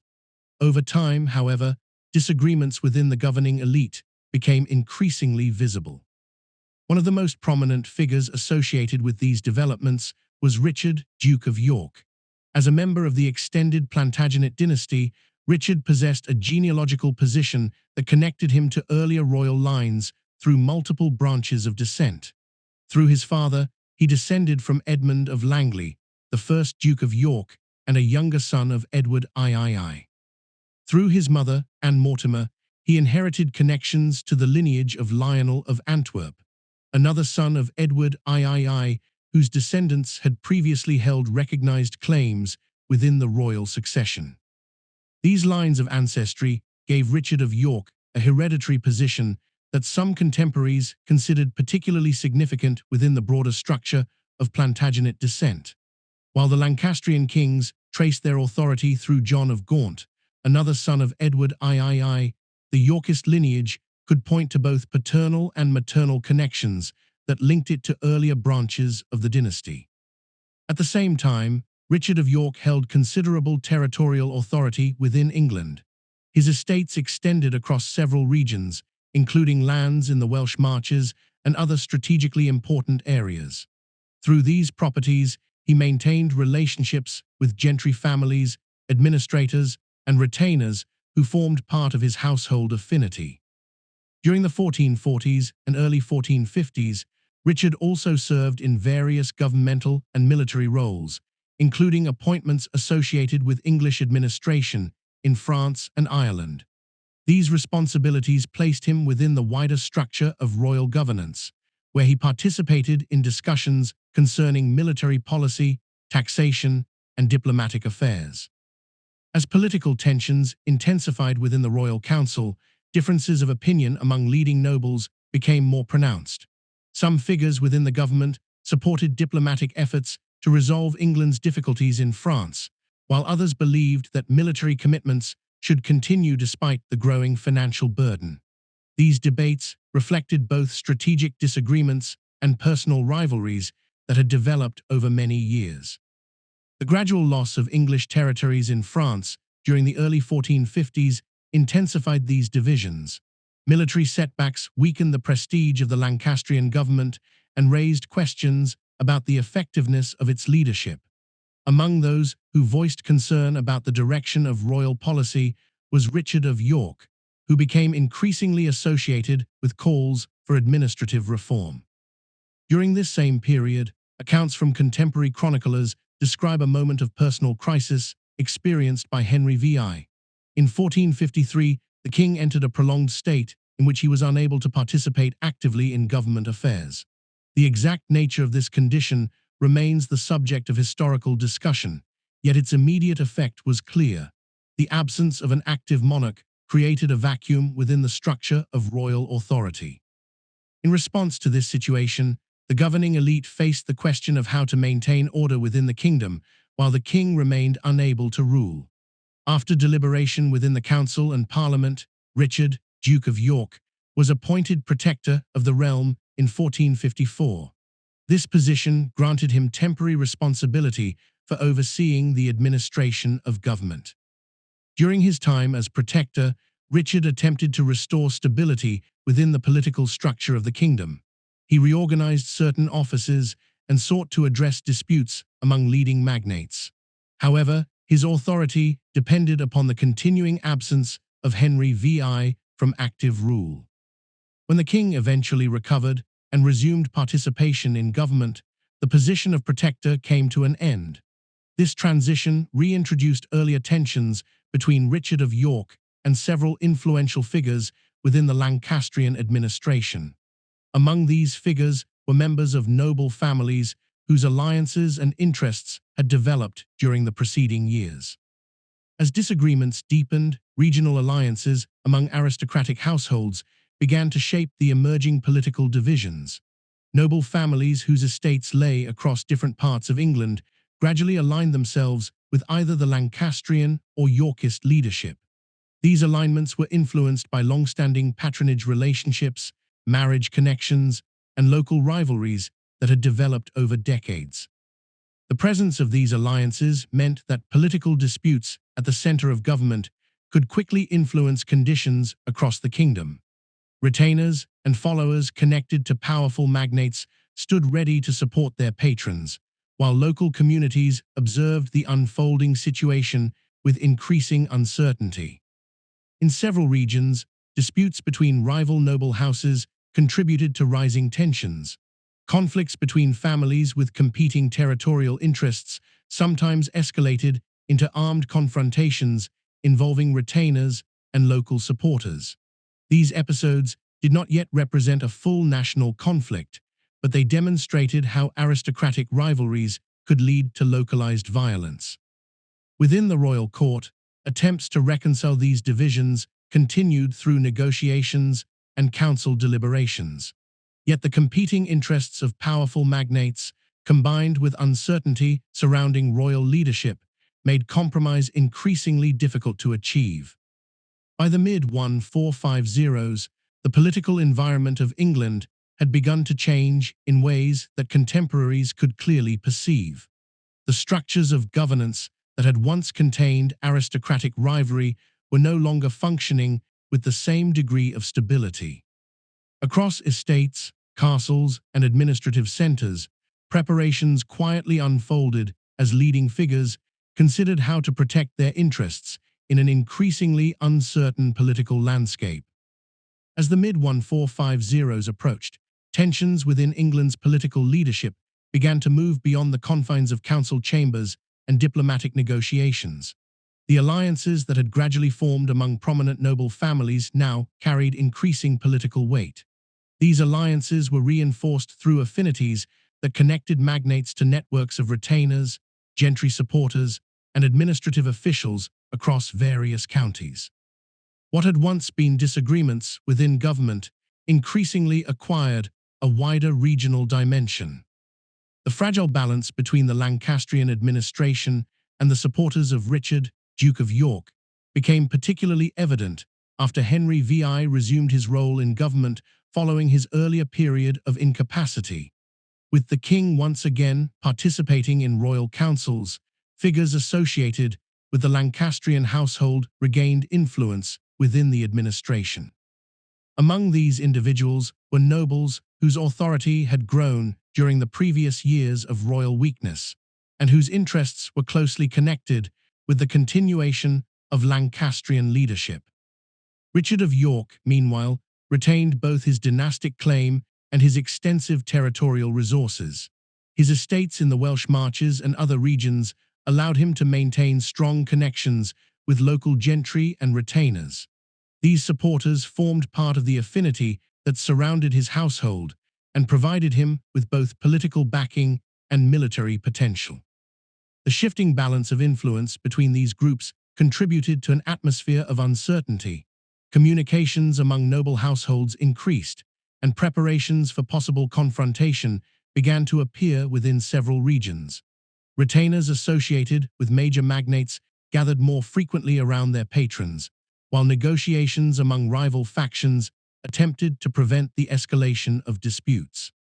Despite these efforts at mediation, tensions continued to grow.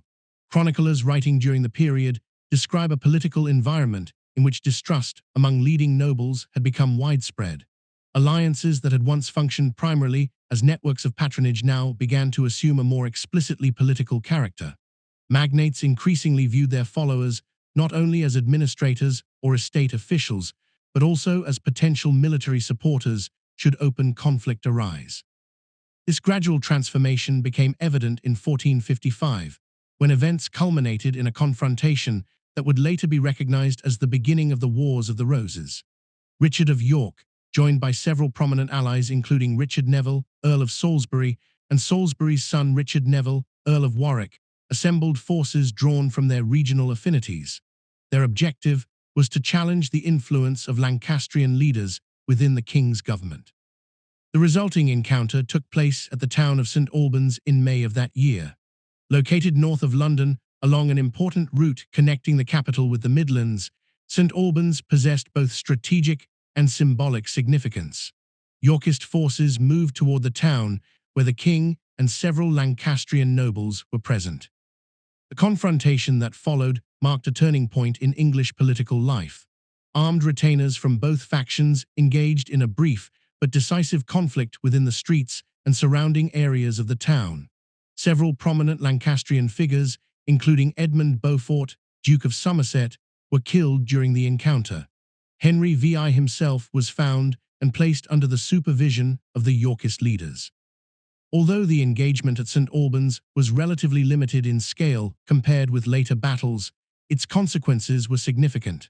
For the first time, disputes over governance and dynastic legitimacy had produced open armed conflict between rival factions of the English nobility. The event demonstrated that political disagreements at the highest levels of government could now lead directly to military confrontation. In the aftermath of the battle, Richard of York once again assumed a position of authority within royal administration. With the king under his supervision, York was appointed protector of the realm for a second time. His supporters occupied key positions within the council, while attempts were made to restore stability following the violence. Yet the underlying divisions that had produced the confrontation remained unresolved.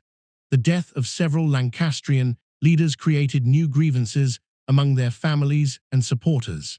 Members of these households retained their own affinities across the kingdom and sought opportunities to regain influence within government. The following months, therefore, saw a fragile political settlement rather than a definitive resolution. Negotiations among noble families attempted to maintain a degree of order, and formal ceremonies presented an appearance of reconciliation within the royal court. At the same time, preparations within regional households suggested that many magnates expected further conflict. Across England's varied landscape, communities observed these developments from a distance. Agricultural work continued within fields and pastures, while towns maintained their commercial routines. Yet reports of the events at St. Albans circulated through markets, parish gatherings, and the correspondence exchanged among local officials. The emerging divisions between Lancastrian and Yorkist supporters gradually shaped how individuals interpreted political loyalty. Noble families, whose estates lay across several counties, evaluated their alliances carefully, considering both genealogical claims and the practical realities of regional power. Within castles, manor houses, and council chambers, discussions continued regarding the future direction of the kingdom. The confrontation at St. Albans had revealed that dynastic disputes could no longer be confined to debate alone. The presence of organized affinities and armed retainers meant that disagreements among leading figures now carried the potential for wider conflict. As the later 1450s approached, England's political landscape had entered a new phase. The authority of the monarchy remained formally intact, yet the relationships among those who governed in the king's name had been fundamentally altered. Across the kingdom's towns and countryside, the familiar rhythms of daily life continued. Fields were cultivated, markets gathered traders, and parish bells marked the hours of worship.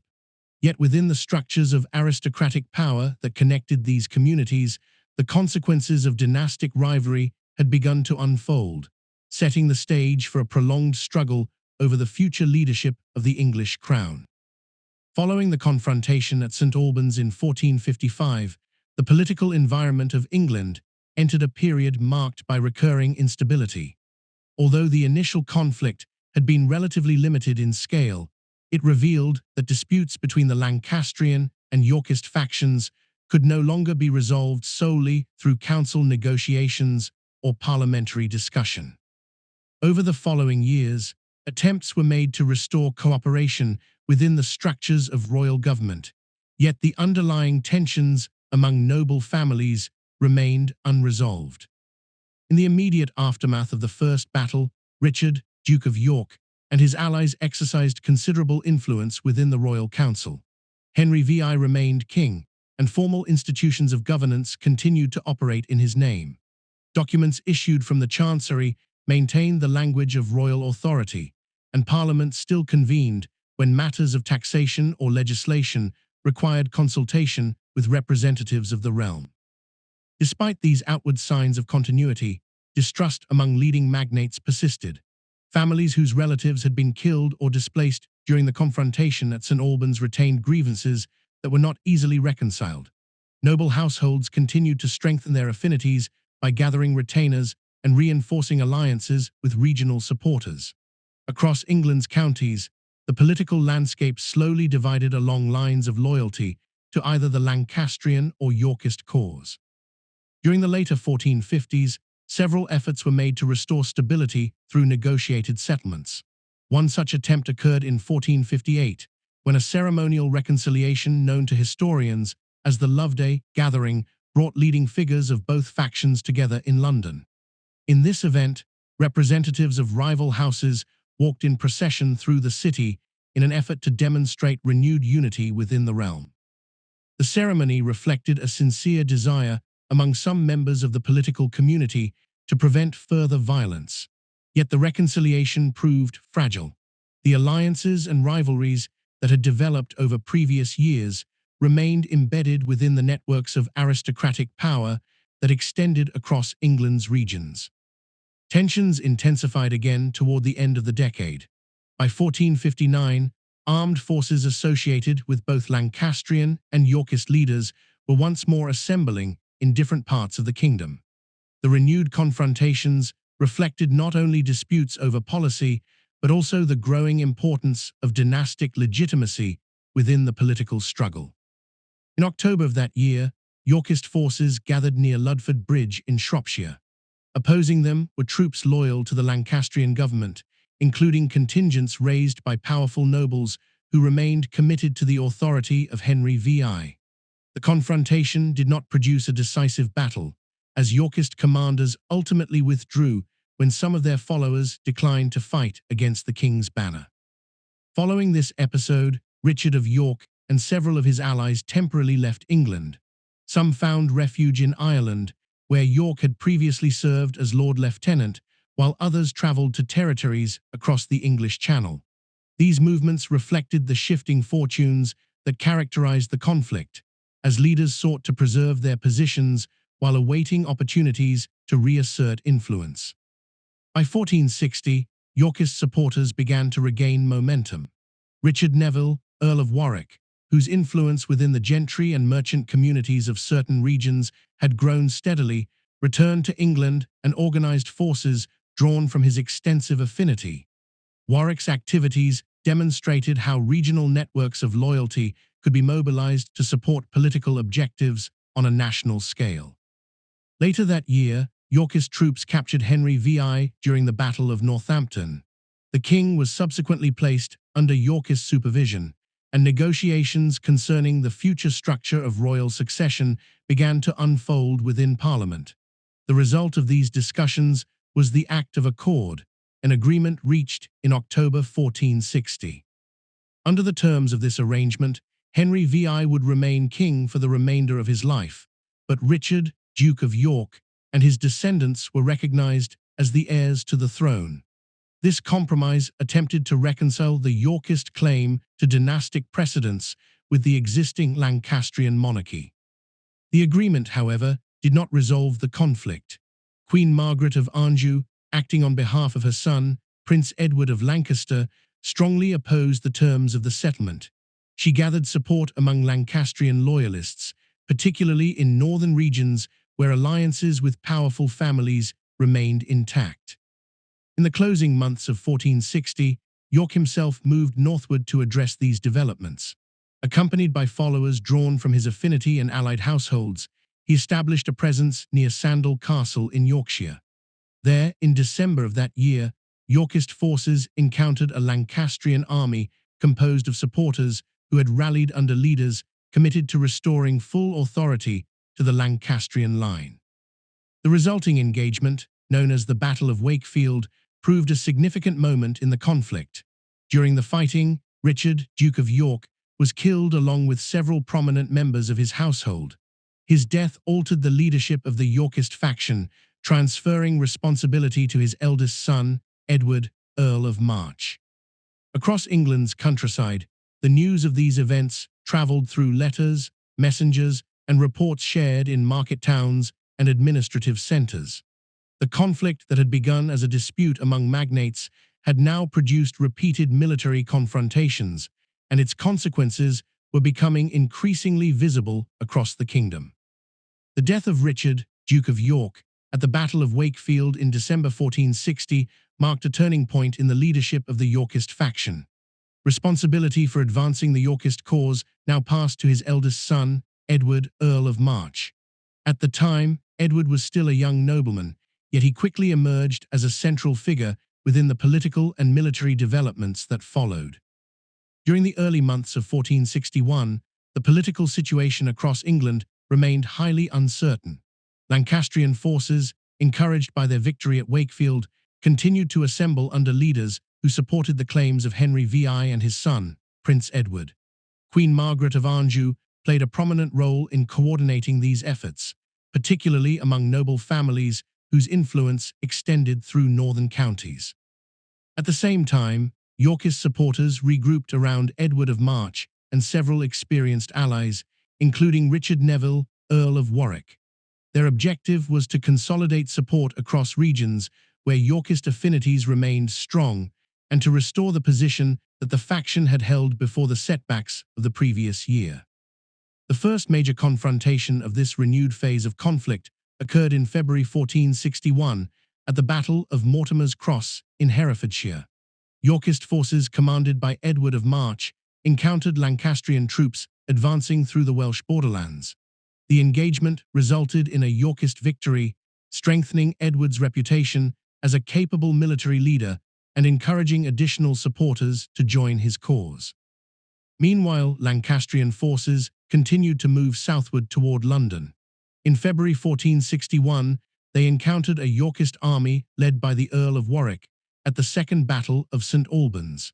The Lancastrians achieved success in this engagement, recovering custody of Henry VI and reasserting their influence over the king's person. Yet their position remained uncertain, as the approach toward London encountered resistance from local authorities concerned about maintaining order within the capital. In the weeks that followed, Edward of March advanced toward London with the support of Yorkist allies. When he entered the city in early March 1461, civic leaders and merchants expressed their willingness to recognize his authority. Soon afterward, Edward was proclaimed king, assuming the title Edward IV. This declaration marked a significant transformation in the dynastic struggle, as the Yorkist faction now presented itself not merely as reformers of government, but as the rightful holders of the English crown. The decisive military contest that followed occurred later that month in Yorkshire. On 29 March 1461, the armies of the Yorkist and Lancastrian factions met at the Battle of Towton. Chroniclers and later historians describe this confrontation as one of the largest and most intense battles fought on English soil during the medieval period. The armies that gathered at Towton consisted largely of retainers drawn from noble affinities across various regions of England. Each contingent fought under the banners of its patron, reflecting the network of loyalties that had developed within aristocratic households. The battle unfolded under harsh winter conditions, with strong winds and snowfall affecting the movements of the opposing forces.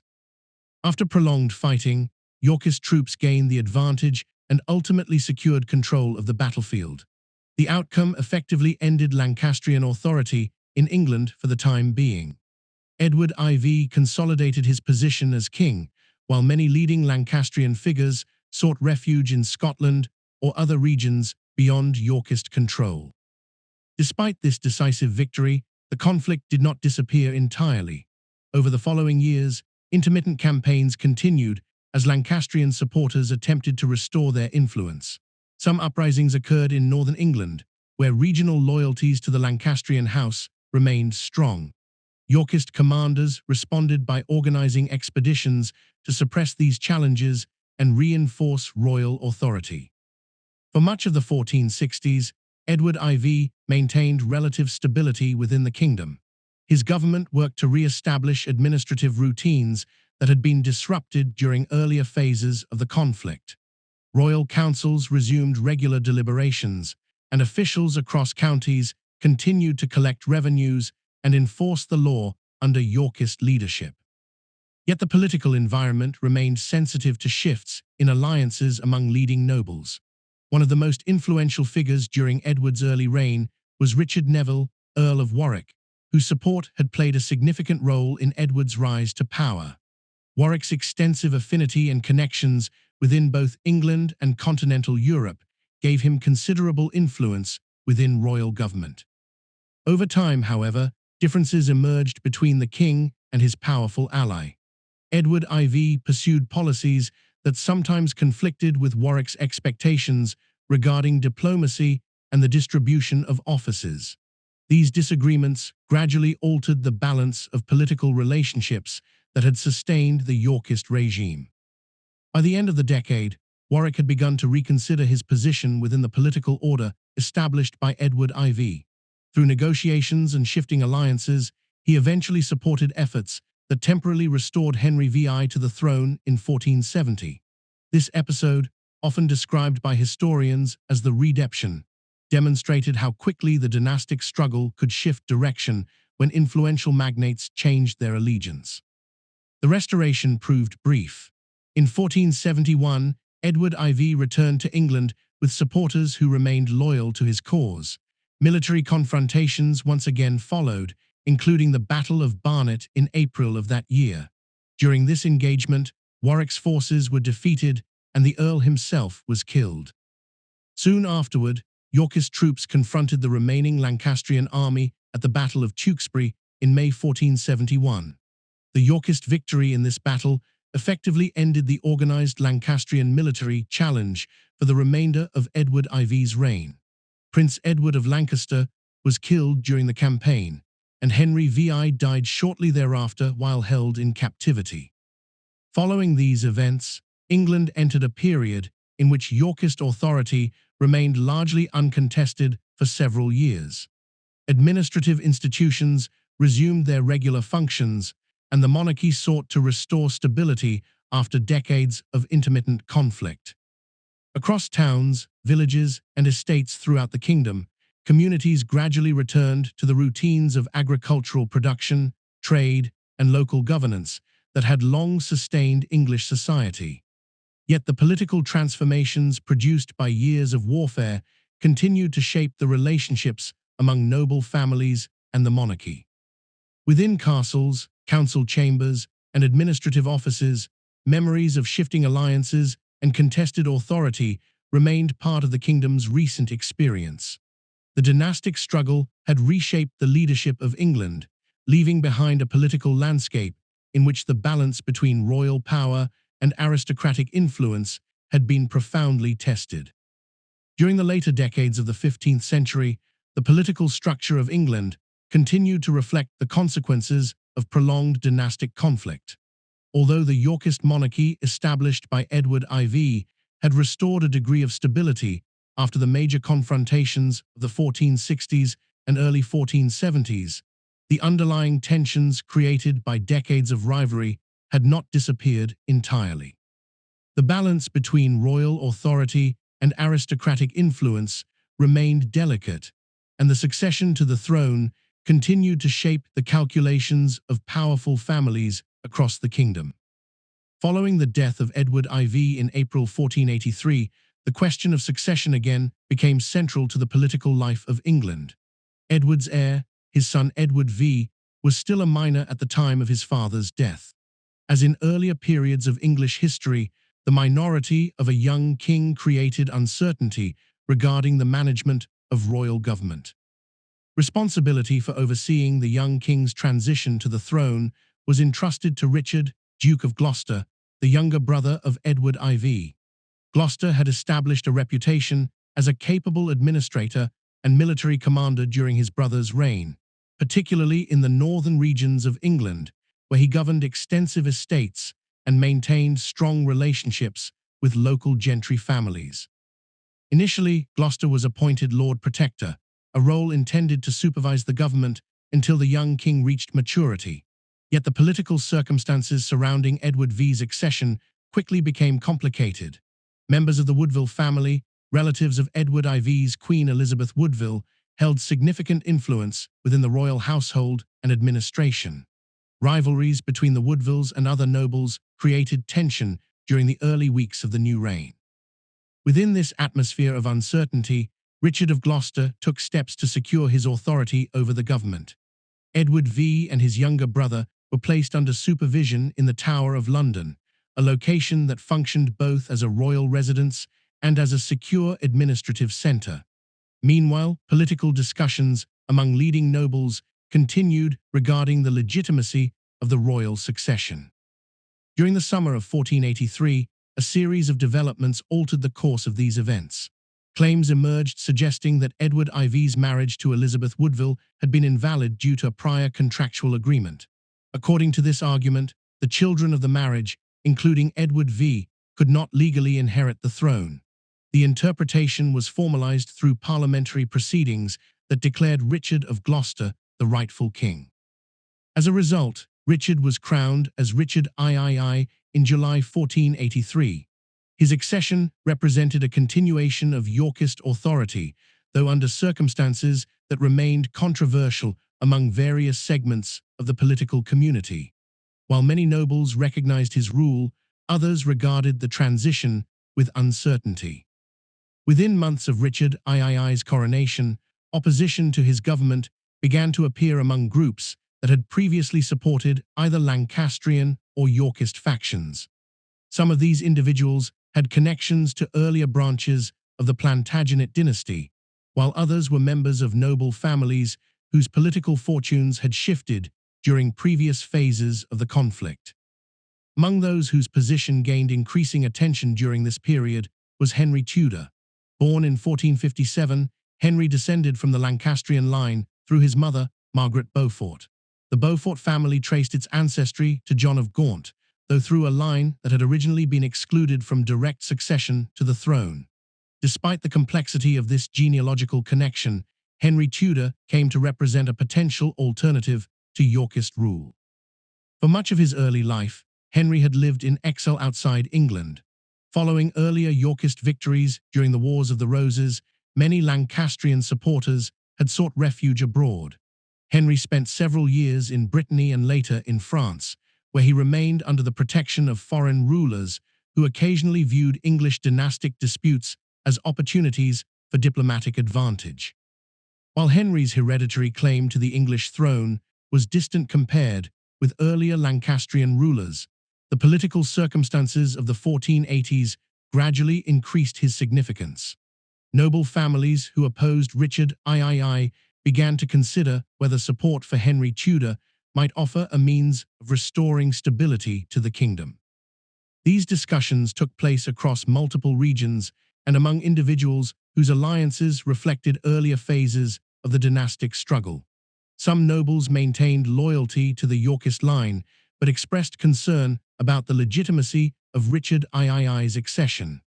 Others retained connections to Lancastrian traditions and viewed Henry Tudor as a possible representative of that lineage. Communication among these groups occurred through letters, envoys, and negotiations conducted both within England and across continental courts.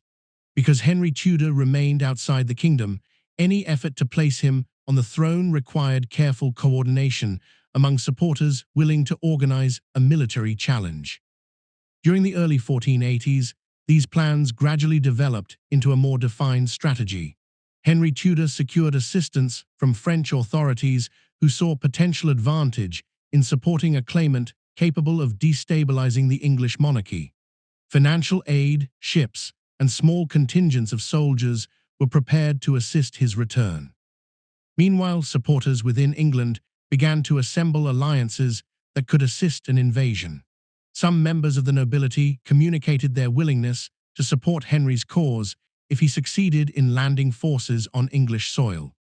These arrangements reflected the continuing importance of affinities and regional loyalties that had shaped the earlier phases of the Wars of the Roses.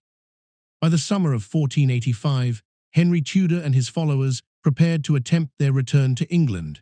Ships gathered along the French coast, carrying soldiers, advisors, and supplies necessary for a campaign whose outcome remained uncertain. Across the English countryside, life continued with the familiar routines of agriculture, trade, and parish observance.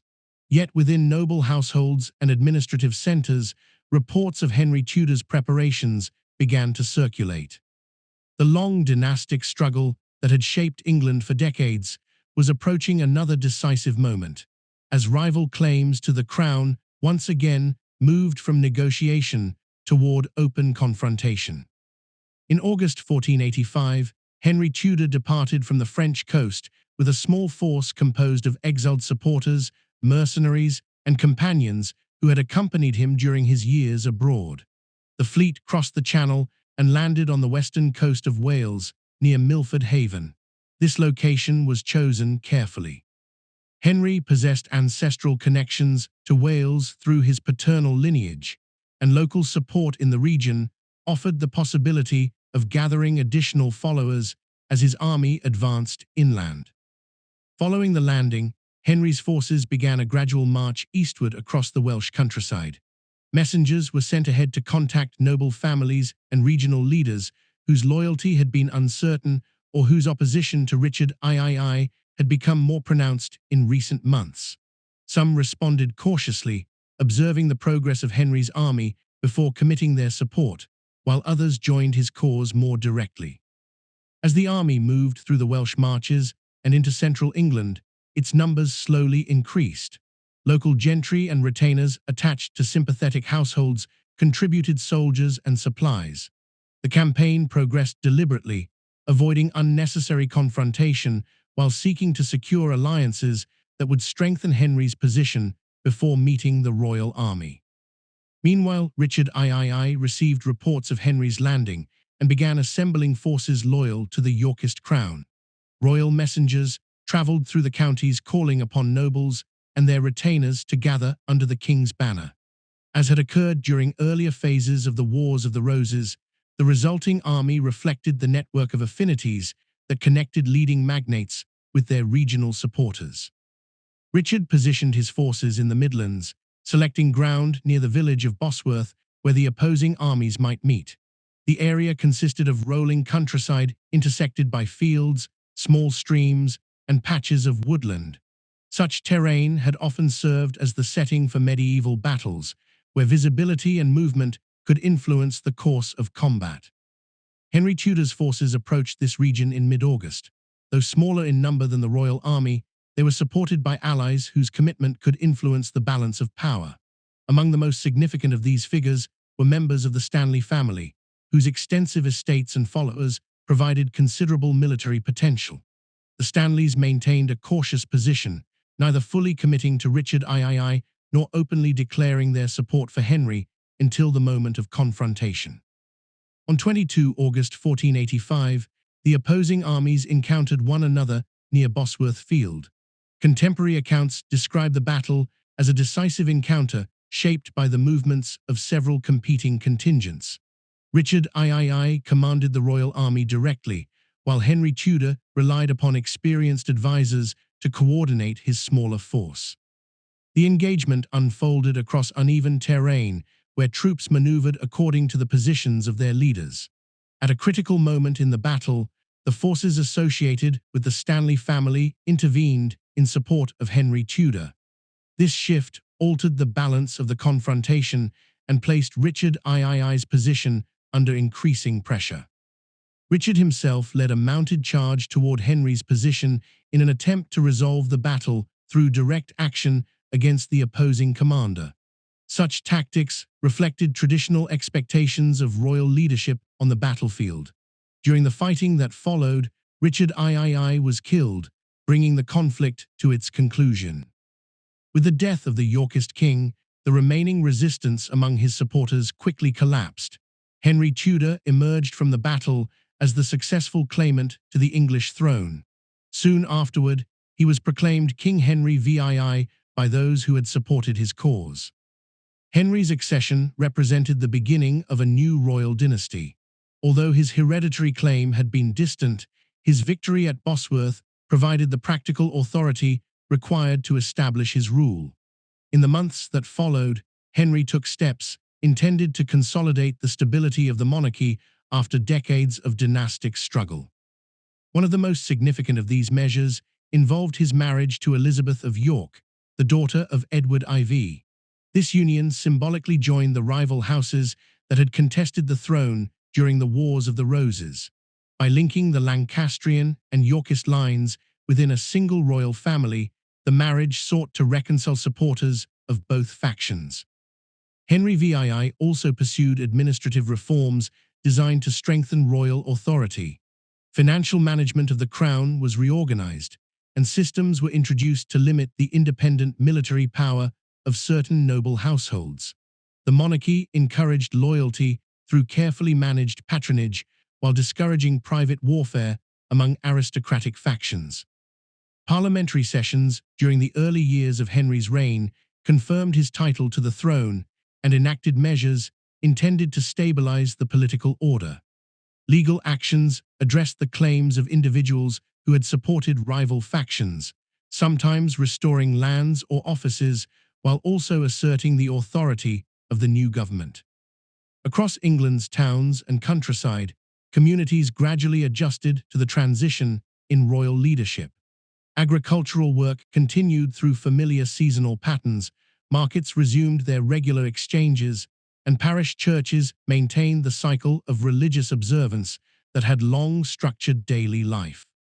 Within the administrative centers of the kingdom, the machinery of government once again settled into more predictable routines. Clerks recorded financial accounts, royal officials traveled between counties carrying writs and proclamations, and noble households reassessed their alliances within the new political landscape. The rise of the Tudor dynasty did not erase the memory of the conflicts that had preceded it. Yet the combination of dynastic reconciliation, administrative reform, and careful political management gradually reduced the likelihood of renewed large-scale warfare among rival claimants. In castles, manor houses, and council chambers across England, the long era of dynastic struggle that had shaped much of the 15th century slowly receded into the past, leaving the new Tudor monarchy to govern a kingdom seeking stability after decades of contested succession. In the years following the Battle of Bosworth Field in 1485, the political landscape of England began a gradual process of adjustment after decades of dynastic conflict. The accession of Henry VII introduced a new royal line whose authority rested not only on hereditary claims, but also on the practical necessity of restoring order within a kingdom that had experienced repeated changes in leadership. The structures of governance inherited by the Tudor monarchy reflected institutions shaped during the long period of Plantagenet rule, yet they now operated within a political environment altered by the events of the 15th century. One of the most visible consequences of the conflict was the transformation of aristocratic influence within the realm. Many noble families that had participated in earlier phases of the Wars of the Roses had experienced losses of land, titles, or leadership through battlefield deaths and political reversals. The result was a gradual reconfiguration of the noble hierarchy that had previously dominated English politics. Some aristocratic houses emerged from the conflict weakened by the loss of prominent members, while others saw their fortunes change as they aligned themselves with the victorious Tudor monarchy. Henry VII took careful steps to manage these relationships. Rather than relying solely on a small group of magnates, his government sought to distribute responsibilities in ways that limited the concentration of regional military power. A significant concern for the new monarchy involved the system of affinities that had allowed powerful nobles to gather large retinues of retainers. During earlier phases of the conflict, these networks had enabled magnates to mobilize armed forces drawn from their estates and followers. Such mobilization had contributed directly to the prolonged instability that characterized the Wars of the Roses. To address this issue, the Tudor administration introduced policies designed to regulate the maintenance of private armies. Laws concerning livery and maintenance sought to limit the practice of nobles providing badges or uniforms to large numbers of retainers as symbols of their allegiance. Although the effectiveness of these regulations varied, they reflected an effort by the Crown to reduce the capacity of individual magnates to wage private warfare. At the same time, the monarchy expanded certain administrative practices that strengthened centralized authority. Financial management of royal revenues became a particular focus of Henry VII's government. Officials responsible for the Crown's finances recorded detailed accounts of income derived from customs duties, feudal obligations, and the management of royal estates. These administrative reforms did not entirely replace the earlier structures of governance inherited from the medieval period. Institutions such as the Royal Council, Parliament, and the Chancery continued to function within familiar frameworks. However, the Tudor monarchy placed increasing emphasis on ensuring that these institutions operated under closer supervision from the Crown. Regional governance also reflected this gradual shift in authority. Instead of relying exclusively on great magnates to maintain order across distant counties, the monarchy made greater use of local gentry as justices of the peace. These officials, often drawn from respected landholding families within their communities, were responsible for overseeing legal matters, enforcing statutes, and coordinating administrative duties within their jurisdictions. The appointment of such figures allowed royal authority to extend more evenly across the kingdom. Because justices of the peace typically possessed strong local knowledge while remaining dependent upon royal appointment, they served as intermediaries between central government and regional society. Meanwhile, the economic and social structures that had sustained England during the 15th century continued to evolve. Agricultural communities remained the foundation of the kingdom's economy, with villages and market towns maintaining the rhythms of production and trade that had long characterized rural life. Yet the gradual expansion of commerce and craft production within towns suggested that England's economic landscape was becoming more complex. Religious institutions also remained central to social organization. Parish churches, monasteries, and cathedral centers continued their established roles in spiritual life, education, and charity. although later developments in the 16th century would bring profound changes to these institutions. During the early Tudor period, they still formed an essential part of the cultural and administrative fabric of the kingdom. In the decades immediately following the end of the Wars of the Roses, the monarchy therefore operated within a society that retained many of its medieval characteristics while gradually adapting to new political realities. The memory of earlier conflicts influenced how both rulers and nobles approached questions of authority and loyalty. For Henry VII and his advisors, the experience of dynastic warfare underscored the importance of maintaining clear lines of succession and limiting the circumstances that might allow rival claimants to mobilize support. Diplomatic marriages, careful management of noble titles, and vigilant oversight of political alliances all formed part of the strategies used to prevent the re-emergence of large-scale conflict. Across England's towns and countryside, the effects of these policies unfolded gradually. Communities continued to cultivate fields, conduct trade, and participate in local governance. Yet the broader political structure surrounding them had begun to shift toward a model in which the monarchy exercised more consistent control over the mechanisms of power. As the Tudor monarchy gradually consolidated its authority during the closing years of the 15th century, the broader memory of the Wars of the Roses began to settle into the historical consciousness of the kingdom. For those who had lived through the decades of conflict, the events remained part of recent experience. Noble families recalled alliances that had shifted with changing fortunes, while local communities remembered the movement of armies across fields and roads that normally carried the routines of agriculture and trade. Written accounts of the period began to preserve these memories.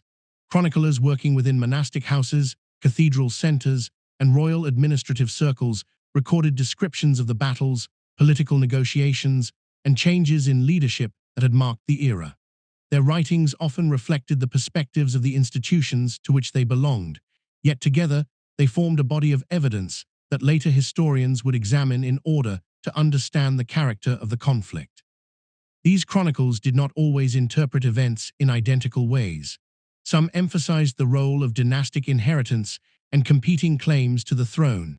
Others focused on the conduct of particular nobles or the fortunes of military engagements.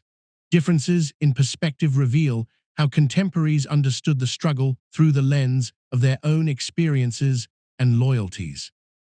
Over time, the dynastic conflict also entered the literary traditions of England. Ballads, poems, and later dramatic works incorporated elements drawn from the events of the 15th century. These creative interpretations contributed to the development of a cultural memory in which the rivalry between the houses of Lancaster and York became a symbolic representation of political division.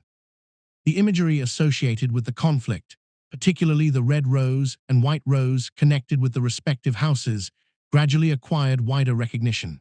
Although such symbols were not always used consistently during the original events, later generations adopted them as convenient representations of the opposing factions. Through this process, the term Wars of the Roses eventually became a familiar description for the dynastic struggles of the period. Historians studying the era have continued to debate the deeper causes of the conflict. Some interpretations emphasize the importance of dynastic claims and the uncertain succession that followed the reign of Edward III. Others focus on the institutional weaknesses of royal government during the reign of Henry VI, when divisions among the ruling elite allowed magnates to exercise greater influence over national affairs. Economic conditions, regional rivalries, and the system of aristocratic affinities have also been examined as contributing factors. The networks of loyalty that connected noble households to retainers and local gentry provided the means by which political disagreements could be translated into military mobilization. Without these established structures of patronage, the scale of the conflict might have remained more limited. The Tudor monarchy that followed the wars therefore inherited not only the institutions of medieval governance, but also the lessons drawn from decades of instability. Efforts to regulate noble retainers, strengthen financial administration, and reinforce the authority of the crown reflected an awareness that unchecked aristocratic rivalry could threaten the continuity of royal government. Yet the transition from Plantagenet to Tudor rule did not represent a complete break with the past. Many of the social and administrative practices that shaped English life during the later medieval period continued to operate within the new dynasty. Local courts still convened within market towns, manorial estates maintained agricultural production, and the established hierarchy of nobles, gentry, clergy, and commoners remained recognizable across the countryside.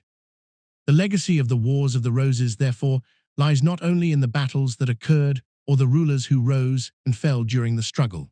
It also resides in the gradual transformation of how authority was organized within the English kingdom.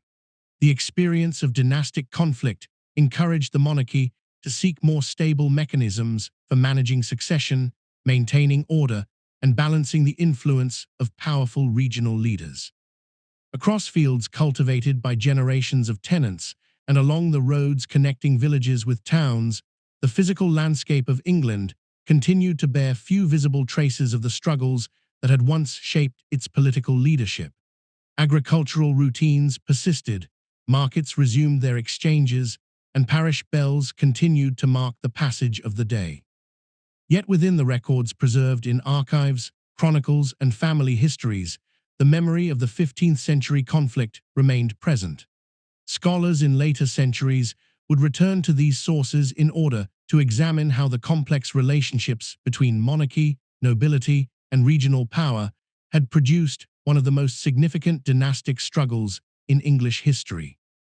In the quiet administrative chambers where clerks copied documents, and in the libraries where chronicles were stored, the events of the Wars of the Roses gradually became part of the historical narrative through which the development of the English monarchy could be understood. And as the Tudor dynasty governed a kingdom seeking stability after decades of contested succession, the lessons of that earlier era remained woven into the institutional memory of England's political life.